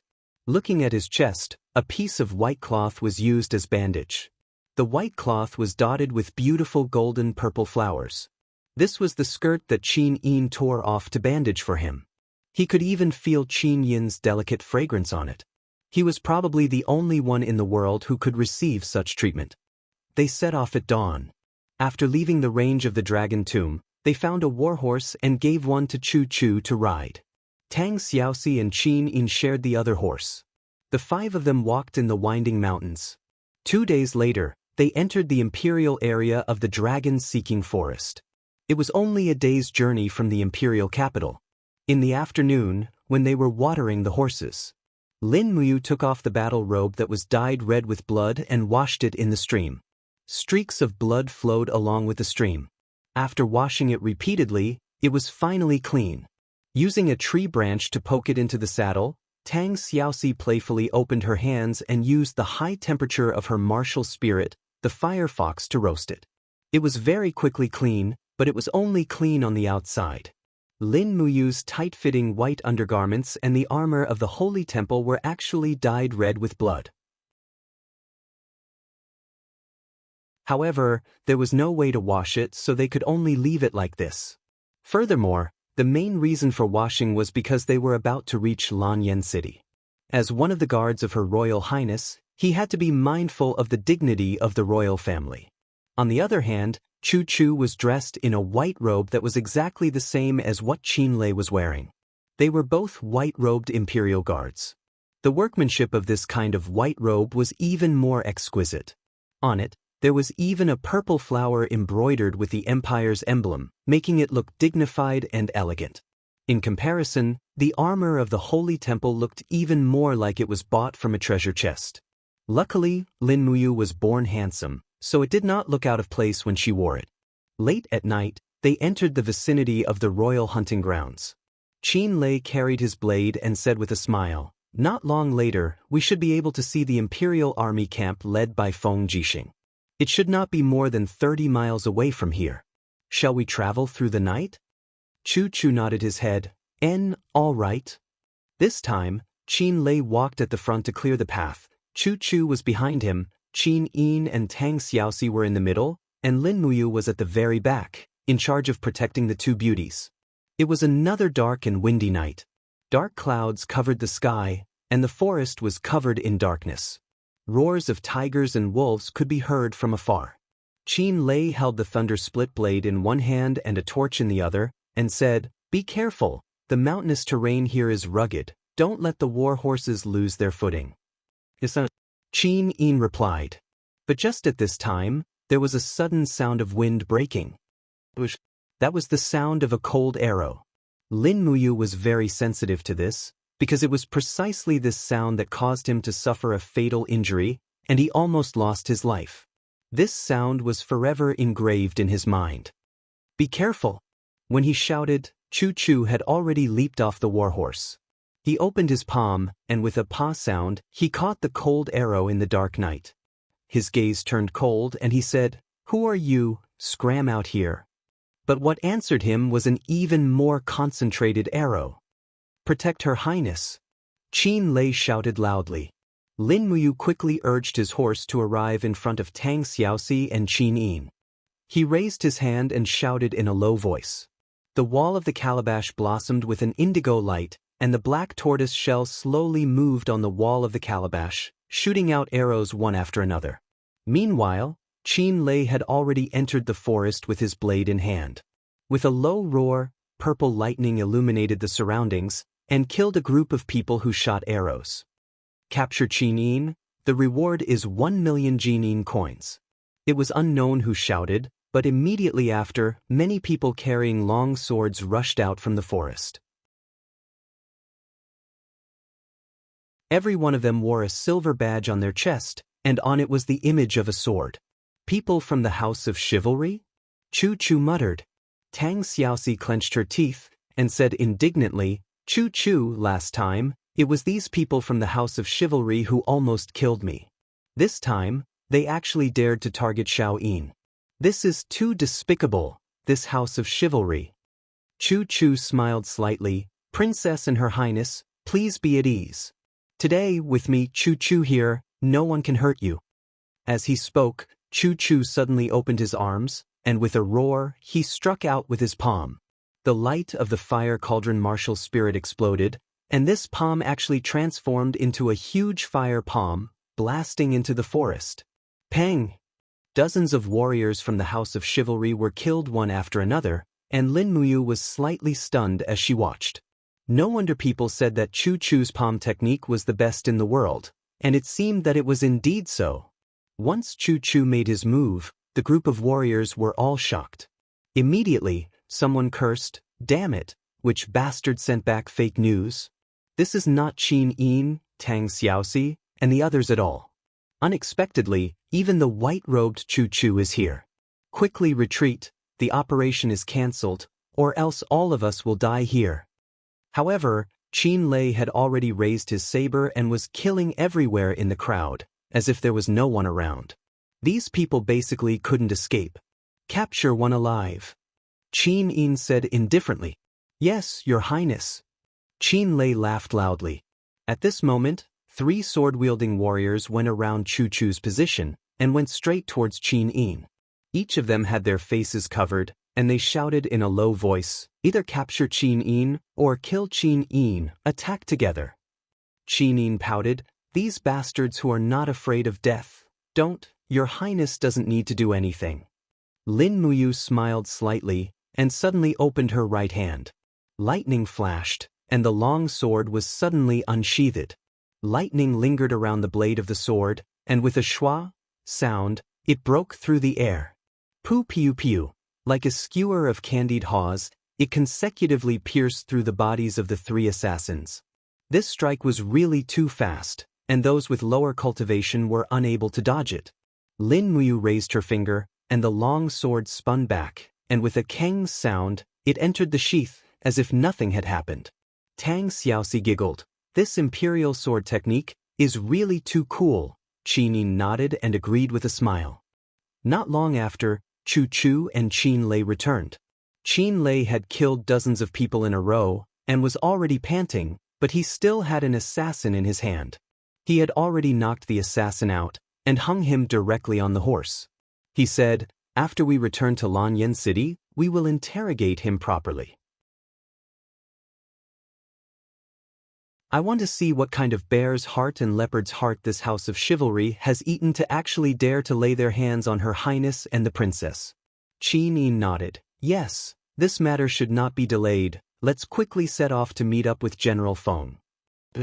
At about dawn, the Empire's war flags appeared indistinctly in the distance, and they finally arrived at the Imperial Army's camp. A war horse galloped over, and it was Feng Jixing. Carrying a war knife, he elegantly flipped over the horse and cupped his fists, saying, "Her Highness, Princess, you are finally back. I was worried to death." As he spoke, he raised his head and smiled. "Master Chu Chu, you are back too?" "Yes, General Feng has worked hard."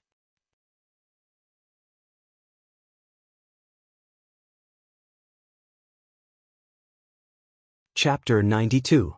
As noon approached, more than 2,000 imperial guards escorted Qin Yin, Tang Xiaoxi, Chu Chu, and the others to Lanyan City. A row of cavalry quickly rushed out of the city. These people wore a very ferocious emblem on their arms. It was a golden eagle with its claws spread open. In the whole of Lanyan City, there was only one military branch that had this emblem, Military Police Battalion. Xianxia took the lead, holding a blood-colored spear. He walked forward, cupped his hands, and said with a smile, "Her Highness Yin has returned safely. Xianxia has been ordered by His Majesty to welcome Her Highness Yin." Qin Yin smiled and said, "Commander Xiang need not be so polite. Let's enter the city now." Xianxia slowly turned his horse around and followed behind Qin Yin with Feng Jixing, Qin Lei, and the others. His eyes swept back and forth, and finally fell on Lin Muyu in the temple's battle robes. He couldn't help but smile and said, "You are the only gold star sparring master of the temple, Linji?" Lin Muyu didn't know this Xianxia, so she nodded and said, "Yes, my lord." Ta. Xianxia looked up and laughed, saying, "You are so handsome, no wonder everyone says heroes come from the young. It seems that the future of Lanyan City depends on how Lin Ji and your generation do." Lin Muyu frowned, feeling that there was a hidden meaning in his words, but she didn't know how to continue. She cupped her hands and said with a smile, "My lord, you are too kind." "Heh, you are too modest." Xianxia said indifferently and didn't say anything else. At this moment, a group of people in the temple's battle robes galloped over, led by the Gold Star instructor Xianxia. He held a heavy shield in one hand, and his eyes searched the crowd. When he saw Lin Muyu, he couldn't help but smile in surprise and said, "Lord Lin Ji, you are back. Have you found the herbs? The great deacon sent me to pick you up." Lin Muyu spurred her horse out of the formation and said respectfully, "Lord Zheng, the herbs have been found. I will go back to the temple with you." "All right." Lin Muyu turned around and cupped her fists towards Feng Jixing and Qin Lei, then said, "I still have a mission in the Divine Hall, so I'll be heading back first. Big brother Feng, big brother Qin Lei, I'll leave the safety of His Highness and Princess Shi to you." Feng Jixing cupped his fists and said with a smile, You're too courteous. Hurry up and go back. When I'm free, I'll visit you at the Sacred Hall. It's been a long time since I sparred with you." "All right." Qin Lei also cupped his hands and said with a smile, "You cultivate well. You don't have to worry about anything else. Big brothers will settle everything for you." Lin Muyu could not help but feel grateful and said, Thank you big brothers, I will leave first. Please say goodbye to His Highness and Princess for me." "All right." He turned his horse around and followed Xianxia straight towards the Divine Hall. When he looked back, the densely packed banners and spears had already blocked the backs of Qin Yin and Tang Xiaoxi. However, they would definitely be safe once they entered Lanyan City. With the protection of thousands of soldiers and horses, not to mention divine domain experts, even godly state experts would not be able to do anything to them. After not seeing each other for a few days, the pitch-black door of the divine temple seemed a little familiar. When Lin Muyu, Xianxia, and the rest arrived, the door opened. Gu Yang rode his horse and led a group of people to welcome them. His face was filled with eagerness. Did you find what you were looking for?" Lin Muyu nodded heavily, her eyes filled with confidence, and said with a smile, "Grandpa Gu Yang, don't worry. Please bring me to Lord Zhang Wei's place immediately, we can start the treatment." "Good." Gu Yang smiled in admiration. The sound of hooves galloping passed by. Zhang Wei was arranged to stay in the center of the holy temple, and beside him was Rayham's residence.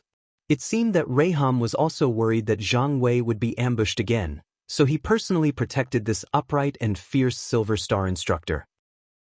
Lei Hong came over and saw through the change in Lin Muyu's temperament at a glance. He could not help but smile. You have broken through and stepped into the heavenly state?" "Yes, Grandpa Lei Hong." Lin Muyu turned over and dismounted, kneeling on one knee, and said, "Thank you Grandpa Lei Hong for your protection, otherwise I am afraid I would not have the cultivation I have today." "How did you?" Lei Hong was stunned, and hurriedly went forward to help him up. You are not such a fussy person, how did you?" At this moment, his gaze fell on Lin Muyu's chest, and he found that the clothes there were still stained with blood. Lei Hong's spiritual sense also immediately discovered that Lin Muyu was actually seriously injured, and this injury almost took his life. For a moment, the old man's heart warmed. This child had clearly taken a trip to the gates of hell. For Lin Muyu, Lei Hong's care for him could be said to be meticulous, as if he was his real grandfather. In this world where the weak were prey to the strong, how could he not worry about such a grandfather? You have worked hard." Lei Hong held his arm and said, "You really did not let Grandpa down. How was it? I heard that you, Highness Yin, Princess Shi, and the others entered the depths of the dragon-seeking forest. Who injured you like this?" "A person called Songbaiha," Lin Muyu said lightly. But Lei Hong and Gu Yang were both shocked. Lei Hong narrowed his eyes and said, "That old thing Songbaiha should have already stepped into the divine region, right? It seems that Zhang Wei's injury is inextricably linked to him." Lord Xiangwei was injured by him, Lin Muyu said. This Zhang Baihe even wanted to kill Highness Yin and Princess Shi. What? Lei Hong felt a chill in his heart. This Zhang Baihe is really daring. He even dared to kill Highness Yin. What is the Divine Marquis residence planning? Could it be that Zheng Yifan has gone mad? Gu Yang said in a low voice. These years, Zheng Yifan's military power has been continuously weakened, and it is said that he has long held a grudge against His Majesty. Now it seems that this is true. We have to be careful, Great Deacon. Lei Hong nodded. I will see His Majesty as soon as possible and tell him about this. Don't worry, we will quickly enter the inner chamber to treat Zhang Wei's injury. He will not be able to hold on much longer. A group of people entered the room, and Zhang Wei was still lying there, unable to move, but his bearded face was still filled with arrogance. Looking at the people coming in from outside, a glimmer of light shone in his eyes. Lord Lin Ji, you have returned? Lin Muyu walked forward and smiled. Lord Zhang Wei, your injury can be cured. Cured? Zhang Wei laughed at himself. I am already a cripple. Don't worry. Lin Muyu reached into her bosom and took out a total of 3 bottles of tendon replenishment powder. She lifted Zhang Wei's head and fed him, then said, the tendon replenishment powder will regenerate your dragon tendons in 2 to 3 days. This process is very obvious. Your spine will soon feel a tingling sensation, that is the dragon tendons automatically gathering and healing. Really? Zhang Wei was a little excited. Lord Lin Ji, you mean? I, Zhang Wei, can continue to practice martial arts? Lin Muyu smiled happily. Of course, and your cultivation will not decrease. That's great. Zhang Wei was excited. He wanted to sit up, but he could not exert any strength on his back.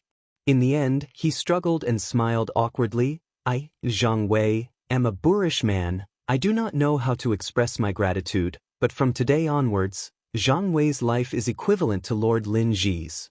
No need, we are friends, we both work for the temple, this is what I should do.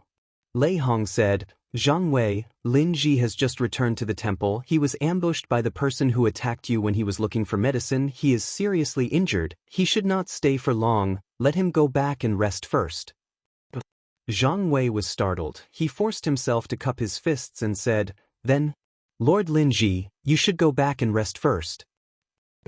After leaving the door, Lei Hong and Lin Muyu walked side by side in the corridor of the temple. He said, You, logically speaking, even if you stepped into the heaven realm, you should not be able to stop Ashen Crane, a sanctuary rancor, from killing you, right? Hurry up and tell me, how did you escape this calamity? Naturally, Lin Muyu could not tell him the power of the 7 luminaries demon emperor, so she said, There were 4 of us, other than me. There was also Qin Yin, Tang Xiaoxi, and Qin Lei. Qin Lei is the commander of the imperial army. His power is shocking, and he also has the true dragon bloodline god-binding shackles, so he was able to suppress and threaten Ashen Crane, and when we were about to lose, Grandpa Chu Chu came. Lei Hong could not help but laugh. At least this old man is still useful. If he did not appear at the crucial moment, I am afraid the empire would have changed. Lin Muyu was a little stunned. She asked, Grandpa Lei Hong, I am saying if Her Highness Yin was really killed by Ashen Crane, then what would happen to the empire? What would happen? Lei Hong looked at her with a smile and said, His Majesty is a very devoted man. He only loved one woman in his life, Her Highness Yin's mother, Empress Jingda, Su Yun. After Empress Su Yun passed away, His Majesty did not marry any other woman, so he has no children, only one daughter, Qin Yin. According to the rules of the empire's ancestors, Qin Yin is the only legal successor of the Qin family, and also the future ruler of the empire.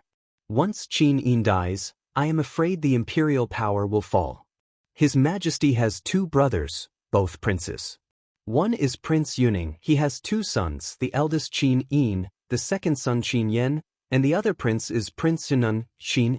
However, Prince Xinan is far away in Lingnan, so once Qin Yin and Qin Lei die, the person most likely to become the new emperor should be Prince Yuning's second son, Qin Yen. As he spoke, Lei Hong shook his head and smiled. But no matter who becomes the new successor of the family, they will not be able to escape the flames of war, so it is naturally for the best that Her Highness Qin Yin is alive. It is also good for the common people. You have done well. You would rather die than to protect Qin Yin's life. Her one life is worth millions of lives. Yes, Grandpa Lei Hong.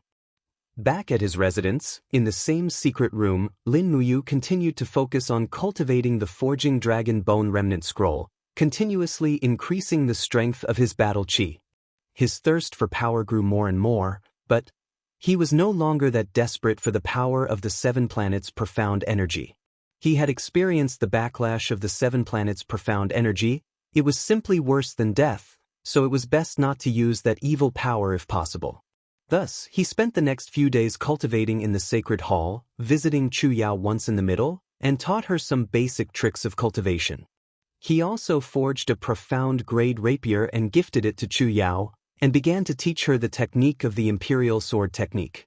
Chu Yao could be considered smart, and within a few days she had already grasped the basics.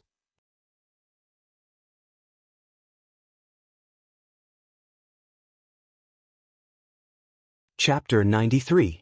4 days passed in the blink of an eye. Everything was peaceful as usual. Song Baihe had not appeared since his defeat in the dragon-seeking forest. He must have been afraid that once he entered Lanyan City, he would be hunted down by Chu Chu, Lei Hong, and the rest. Song Baihe's ribs were shattered by Lin Muyu's 7 luminaries' Xian energy and could not recover in a short period of time. Naturally, he did not dare to come looking for trouble. Early in the morning, the sound of fists hissing through the air could be heard coming from the divine hall.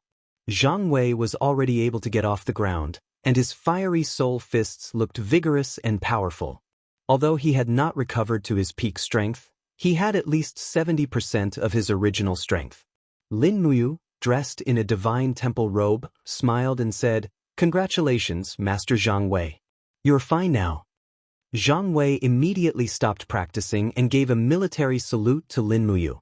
"I will forever remember Master Lin Ji's kindness. Half of my life belongs to Master Lin Ji." "You are welcome." Lin Muyu patted his shoulder and said, "The Divine Marquis residence will not let us off easily. Master Zhang Wei must recover quickly or we will be at a disadvantage again." At this moment, Gu Yang walked over and said, "Tomorrow is the weapon forging day. You should all prepare. Lin Ji, this is your first time participating in the weapon forging day. Zhang Wei will explain everything to you." "Weapon forging day? What does that mean?" Lin Muyu was stunned. Zhang Wei smiled and explained patiently, "Lin Ji, you have been in the Divine Temple for a long time, so you should know by now. The Divine Temple is the holy land of the Empire and has 2 main functions. One is to discover the Empire's martial talents and the other is to train the outstanding military students. The cradle of the Empire's experts is the Academy. The Imperial capital has the strongest Ares Academy. Many outstanding military talents graduated from Ares Academy. The Divine Temple is responsible for sending a group of instructors and sparring masters to Ares Academy every month to spar in front of the students and teach them outstanding martial skills and battle experience." "Do I have to go too?" "Of course, you're the strongest training partner in the Sacred Hall. If you don't go, I'm afraid our training partners will be beaten to the point where they can't even walk after the weapon refinement day."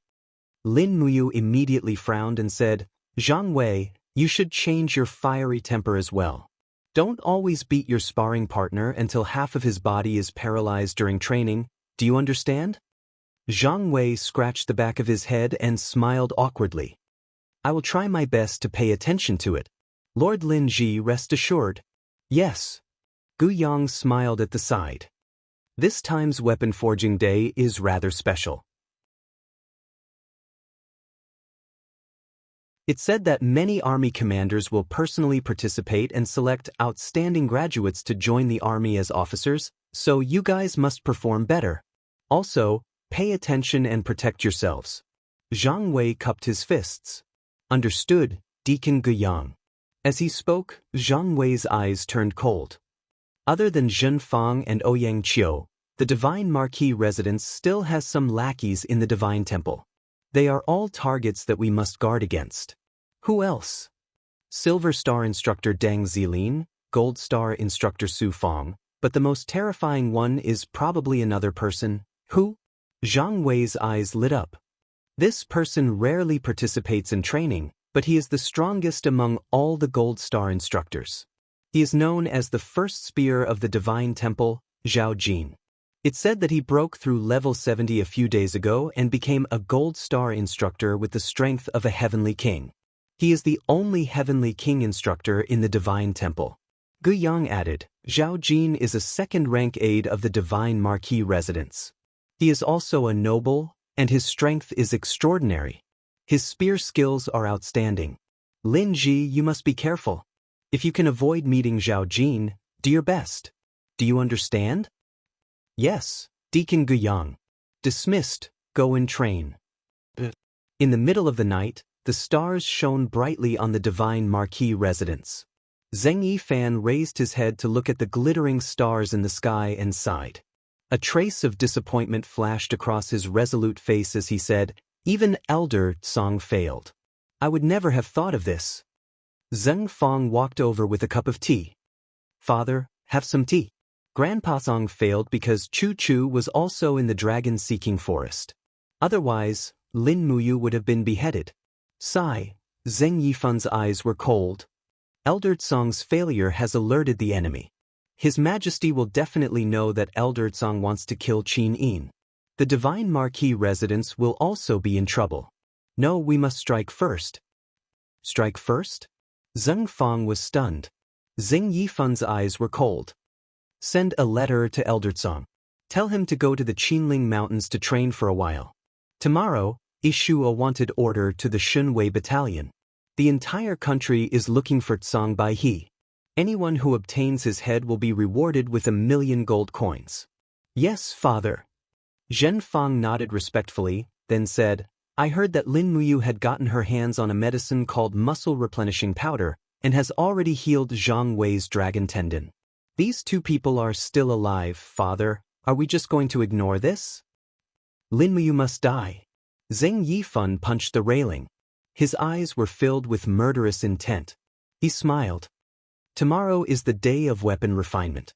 I have already told General Zhao Jin that he has become a heavenly king. The day of weapon refinement will be the day Lin Muyu dies. All right. Inside a room in the side chamber of the sacred palace. Russell, Zhao Jin slowly wiped the shiny shaft of his spear. This pear blossom spear had been with him for many years. It had made countless contributions in conquering the south and the north. Tomorrow would be the time for this pear blossom spear to drink blood. Buzz! With a light flick of his wrist, the spearhead immediately let out a buzzing sound and a beautiful cold gleam. Zhao Jin continued to rub his pear blossom spear in a leisurely manner. There was not a single trace of emotion in his eyes. Those who deserved to die would eventually die. No matter how radiant he would not be able to escape death in the face of absolute power. Knock knock, a servant knocked on the door. Lord Zhao Jin, tonight's supper is here. Shall I bring it in now? No need. I won't eat meat tonight. Zhao Jin smiled coldly. After the servant left, he muttered to himself. I can eat meat tomorrow. Early in the morning, the sound of the horn reverberated in the sacred palace. The day of weapon refinement had finally arrived. After breakfast, Lin Muyu, Zhang Wei, and the others put on their new sacred palace battle robes. Lin Muyu also noticed that his battle robe was actually more exquisite and luxurious than Zhang Wei's. The white cloak behind him was inlaid with a silver-purple flower pattern. He had seen Feng Jixing and Qin Lei's white robes, which had a golden purple flower pattern. This must be the difference. One by one, the battle horses were brought out. Lin Muyu found the one that belonged to him and mounted it. He saw Lei Hong, Gu Yang, Zhen Fong, and the other deacon-level members walking in front. Behind them were Lin Muyu, Xianxia, and the other Gold Star instructors and sparring masters. Behind them were the Silver Star, Bronze Star, and Iron Star instructors. The Sacred Palace's hierarchy was very strict. Let's go. After Lei Hong gave the order, the battle horses rushed out of the sacred palace in a single file and went straight out of the city. Ares College was built outside the city. As the space within the city was too small, it was unable to provide a spacious enough training field for Ares College. After more than an hour, they reached the depths of the dense forest outside the city. From afar, they could hear the uniform sound of hooves. A group of young students in dark blue imperial military uniforms were riding their horses to practice riding and shooting. But when the instructors and sparring masters of the sacred palace passed by, the group of students stopped their training and saluted from afar to show their respect. In the hearts of the students, the instructors of the sacred palace were sacred existences. Ares College was more like a city. The city walls were 10 meters tall and there were antlers everywhere. It looked as if they were facing a great enemy. In fact, when this place was built, Ares College had already been treated as a battle fortress. It was used to surround and protect the imperial capital, Lanyan City, which was in the center. When the group of people from the sacred palace arrived at the bottom of the city, the gates slowly opened. A group of people riding on battle horses came to welcome them. At the front was a white-bearded old man in armor. He had the demeanor of an elder. He cupped his fists and smiled. "Sir Lei Hong, you're here. The teachers and students of Ares College have been waiting for you for a long time." Lei Hong also smiled respectfully. "Dean Qin Hao is too polite. Let's go in. Time is precious on the day of weapon refinement." After entering the college, the interior was surprisingly spacious. All the students here were wearing the imperial military uniform and looked very spirited. However, they were mostly men. It seemed that there were very few women in the military. Moreover, based on Lin Muyu's understanding of the Shattered Cauldron realm, the status of women in this world was very low. It was much lower than in ancient China. However, women of high status like Qin Yin and Tang Xiaoxi were an exception. Even so, they were unable to hold important positions in the military. Very soon, a huge training ground appeared in front of them. It could accommodate at least a few thousand people. There were already many people sitting on the high platform. Lin Muyu's eyes were sharp. Her gaze swept across each and every one of them. Most of the badges on their necks were gold stars, which meant that most of them were at least Kiliarchs. After everyone was in position, Guiyang began to call out the names of the instructors and sparring masters one by one.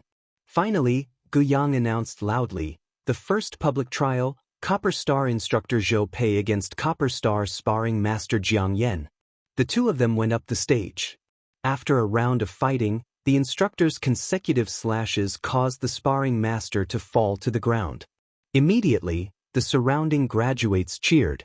The sparring master stood up in a sorry state and bowed respectfully.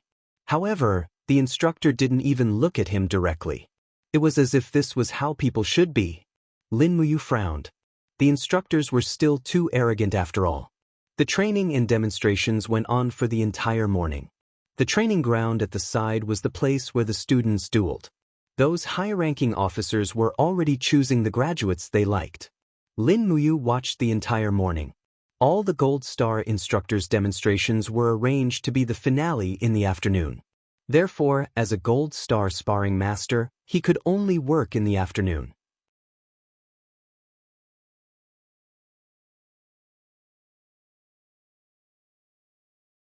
Chapter 94. In the afternoon, the process of refining weapons continued. Ares College's dean, Qin Hao, wore the armor of the Empire's soldiers. He stood up and pointed to the students in front of him. These 200 students are the most outstanding students of this year's graduates. They are also the main targets of the Gold Star instructor's research. After the trial, these students may personally ask the instructor for advice. Lei Hong nodded with a smile. Lin Muyu watched from afar and said, "Is this Dean Qin Hao also a member of the Qin clan?" Qin Xiling said in a low voice, "Lin Ji, Dean Qin Hao is a collateral relative of the Qin clan and not a direct descendant. It's just that his talent is extraordinary and his realm is extremely high, already possessing the strength of a level 87 heavenly emperor." So even though he is a declining noble clan, he was still appointed as the dean of Ares College by the emperor more than 10 years ago, and given the title of general. Lin Muyu felt a little more respect for this Qin Hao. At this time, the afternoon trial had officially begun.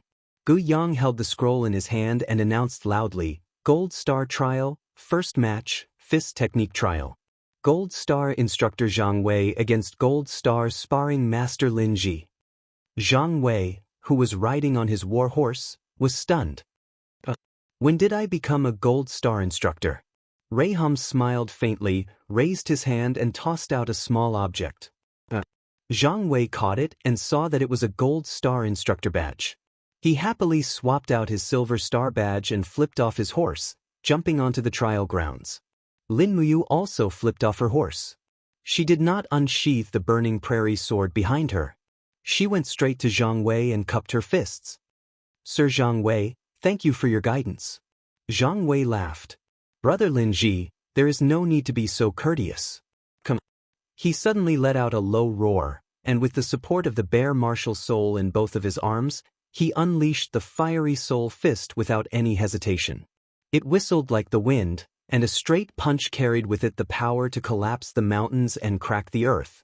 Even the fiery force that was brought along with it turned into a strong gale that blew the nearby students back one after another. Each and every one of them had a horrified look on their faces. Instructor Jin Xing's strength was indeed extraordinary. However, under the astonished gazes of the crowd, Lin Muyu countered every move that came her way. With a light wave of her arm, her martial spirit flashed out. The black tortoise shell and the dragon scale wall surrounded her body as a pure white glow faintly flowed on her arm. It was Do Qi. This Gold Star sparring master is a heaven realm expert. That's battle energy. No one knew who shouted, but the group of students became solemn. One of them said loudly, I know.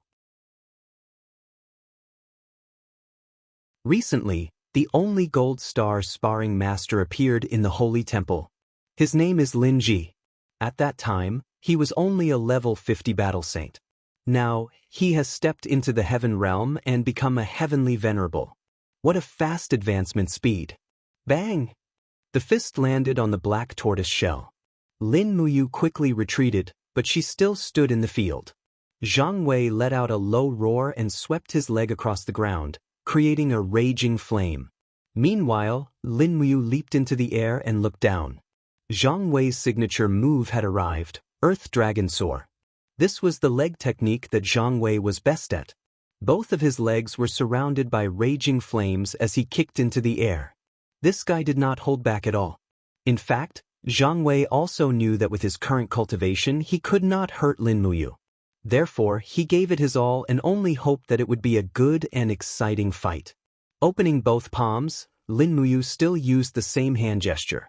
Battle energy surged in her palms to block Zhang Wei's attack. She turned around and landed on the ground. The cracks on the black tortoise shell that were caused by Zhang Wei's continuous attacks were quickly repaired.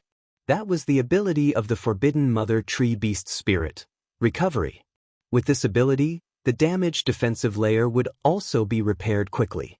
This was the most powerful part of this sixth ability. After a series of ruthless punches, Zhang Wei quickly retreated and stood opposite of Lin Muyu. He cupped his fists and said, Lord Lin Ji's cultivation is astonishing. I, Zhang Wei, am not your opponent. Lin Muyu also cupped her fists and smiled, Lord Zhang Wei, thank you for letting me win. Gu Yang announced loudly, it's a draw. Zhang Wei's fist technique originated from the war god Xiang Wentian's fiery fist. Any student who wants to learn the fiery fist can immediately go and ask Lord Zhang Wei for guidance. Very soon, Zhang Wei was drowned by a group of students. However, being so popular, this burly man revealed a happy smile. Lin Muyu slowly walked back to the row of sparring masters. She stood at the front and mounted her horse. Gu Yang continued. The second round of the Gold Star level, Sword and Shield instructor Xianxia against Silver Star sparring master Ma Lin. Ma Lin was a man of about 30 years old. His face was full of crisscross scars. It was said that he used to be a mercenary who committed all sorts of crimes, but later turned a new leaf. Because he was a commoner, he became a sparring master after joining the Holy Temple. He did not specialize in any martial arts, but his bronze skin and iron bones were famous in the Holy Temple for his defense. Qin Xiling smiled and said, "Be careful, Lord Ma Lin. I heard that Lord Xianxia's cultivation of offensive techniques has been quite successful recently." Ma Lin laughed and said, "Don't worry, Xiling. I'll be fine." Xianxia carried his sword and shield and stepped into the training field. Among the Gold Star instructors, he was indeed one of the more loyal ones. After the battle started, he only demonstrated the method of switching between sword techniques and foot combat, and did not hurt Ma Lin at all. In fact, Xianxia's training method was most suitable for military academy students. After all, a real battle on the battlefield was a game between one side attacking and the other defending. After nearly 5 minutes of fighting, the two sides were tied. The crowd of students cheered, and many students flocked to Xianxia. This uncle began to demonstrate his swordsmanship to the students on the sidelines. In fact, this was essentially unfair. The students only flocked to the instructor, but no one cared about the sparring partners. It was as if the sparring partners were just attendants. At this moment, Gu Yang unrolled the scroll and said, "The third round, spear training. Gold Star instructor Zhao Jin against Silver Star sparring master Shi Zhonghai." Shi Zhonghai was one of the few mounted commanders amongst the sparring instructors. He lifted his iron spear and leapt onto his horse. After entering the training grounds, he cupped his hands towards Zhao Jin from afar and said with a smile, "Lord Zhao Jin, please show mercy." Heh. A sinister smile flashed across Zhao Jin's lips, but he did not reply. "Go." Shi Zhonghai gave a low shout and charged forward with his spear. His speed was extremely fast, and Zhao Jin also charged towards him. Both sides attacked at almost the same time. Zhao Jin's pear blossom spear instantly turned into a pear blossom that bloomed in the air. In just an instant, the pear blossom spear's blade was stained with fresh blood, and Shi Zhonghai let out a miserable groan as his abdomen was pierced by the pear blossom spear. Fresh blood dripped down. Zhao Jin shook his spear and instantly shook Shi Zhonghai to the ground. Shi Zhonghai let out a heart-wrenching howl. Blood flowed continuously from his abdomen, but it did not seem to be fatal. Lei Hong frowned and said, "Medical officer." Several medical officers immediately went to treat Shi Zhonghai. Lei Hong cupped his hands towards Qin Hao beside him and said, "I've let Lord Qin Hao see a joke." Qin Hao's expression was calm as he said, "Fighting on the battlefield has always been a bloody affair, so how could it be a joke? Besides, these cadets will one day become blood-soaked generals on the battlefield. It's good for them to see the cruelty of war sooner rather than later." At this time, Zhao Jin turned his horse around and walked back. Holding the blood-stained pear blossom spear, he smiled and said, "Head Deacon, your subordinate has accidentally injured Lord Shi Zhonghai just now. I am truly sorry. However, my true spear techniques on horseback have yet to be displayed. How about Head Deacon send another strong sparring partner to spar with me?" On the viewing platform, a group of generals with flaming emblems on their shoulders stood up, raised their arms and laughed. "Right? Send an even stronger sparring partner. We want to see the true spear techniques of the temple's #1 spear." "This?"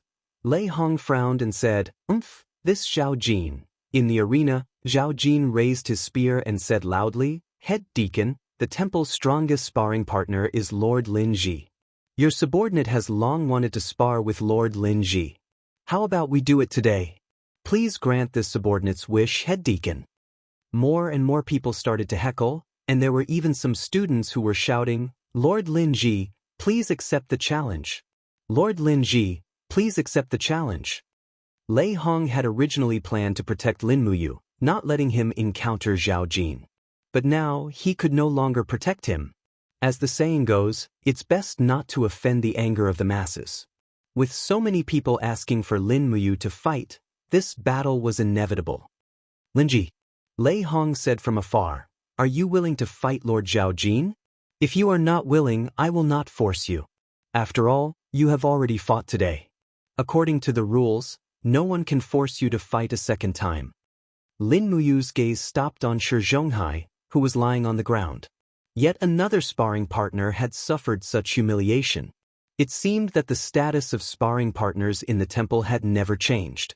In the next moment, his gaze became resolute, and he cupped his fists and said, "Head Deacon, I am willing to fight, but you must promise me one thing. Allow me to attack." "What is it?" Lei Hong was stunned. Qin Hao was also stunned. He smiled and stood up, saying, "Interesting.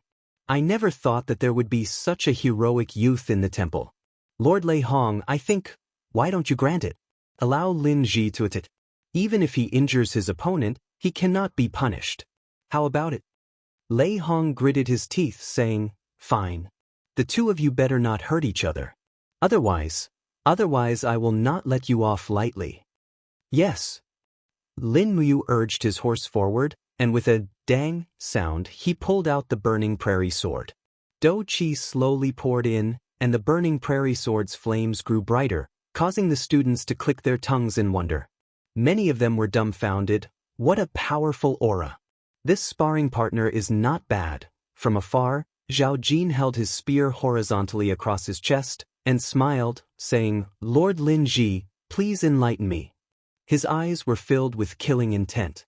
Lin Muyu actually knew that this person was from the Divine Marquis Palace, and the people on the stage who were clamoring for her to fight were also from the Divine Marquis Palace. These people were the generals of the Divine Might Battalion. This was a trap, and they were waiting for her to jump into it. In truth, these people also knew that she was only a level 60 Heavenly Master, and Zhao Jin was a level 70 Heavenly King. In their eyes, she was definitely not Zhao Jin's match, right? Coming! Zhao Jin was the first to attack. He urged his horse and charged forward with his pear blossom spear. You're tuning in to the Journey of the Soul YouTube channel. Don't forget to subscribe and join us on this journey to catch the most captivating stories.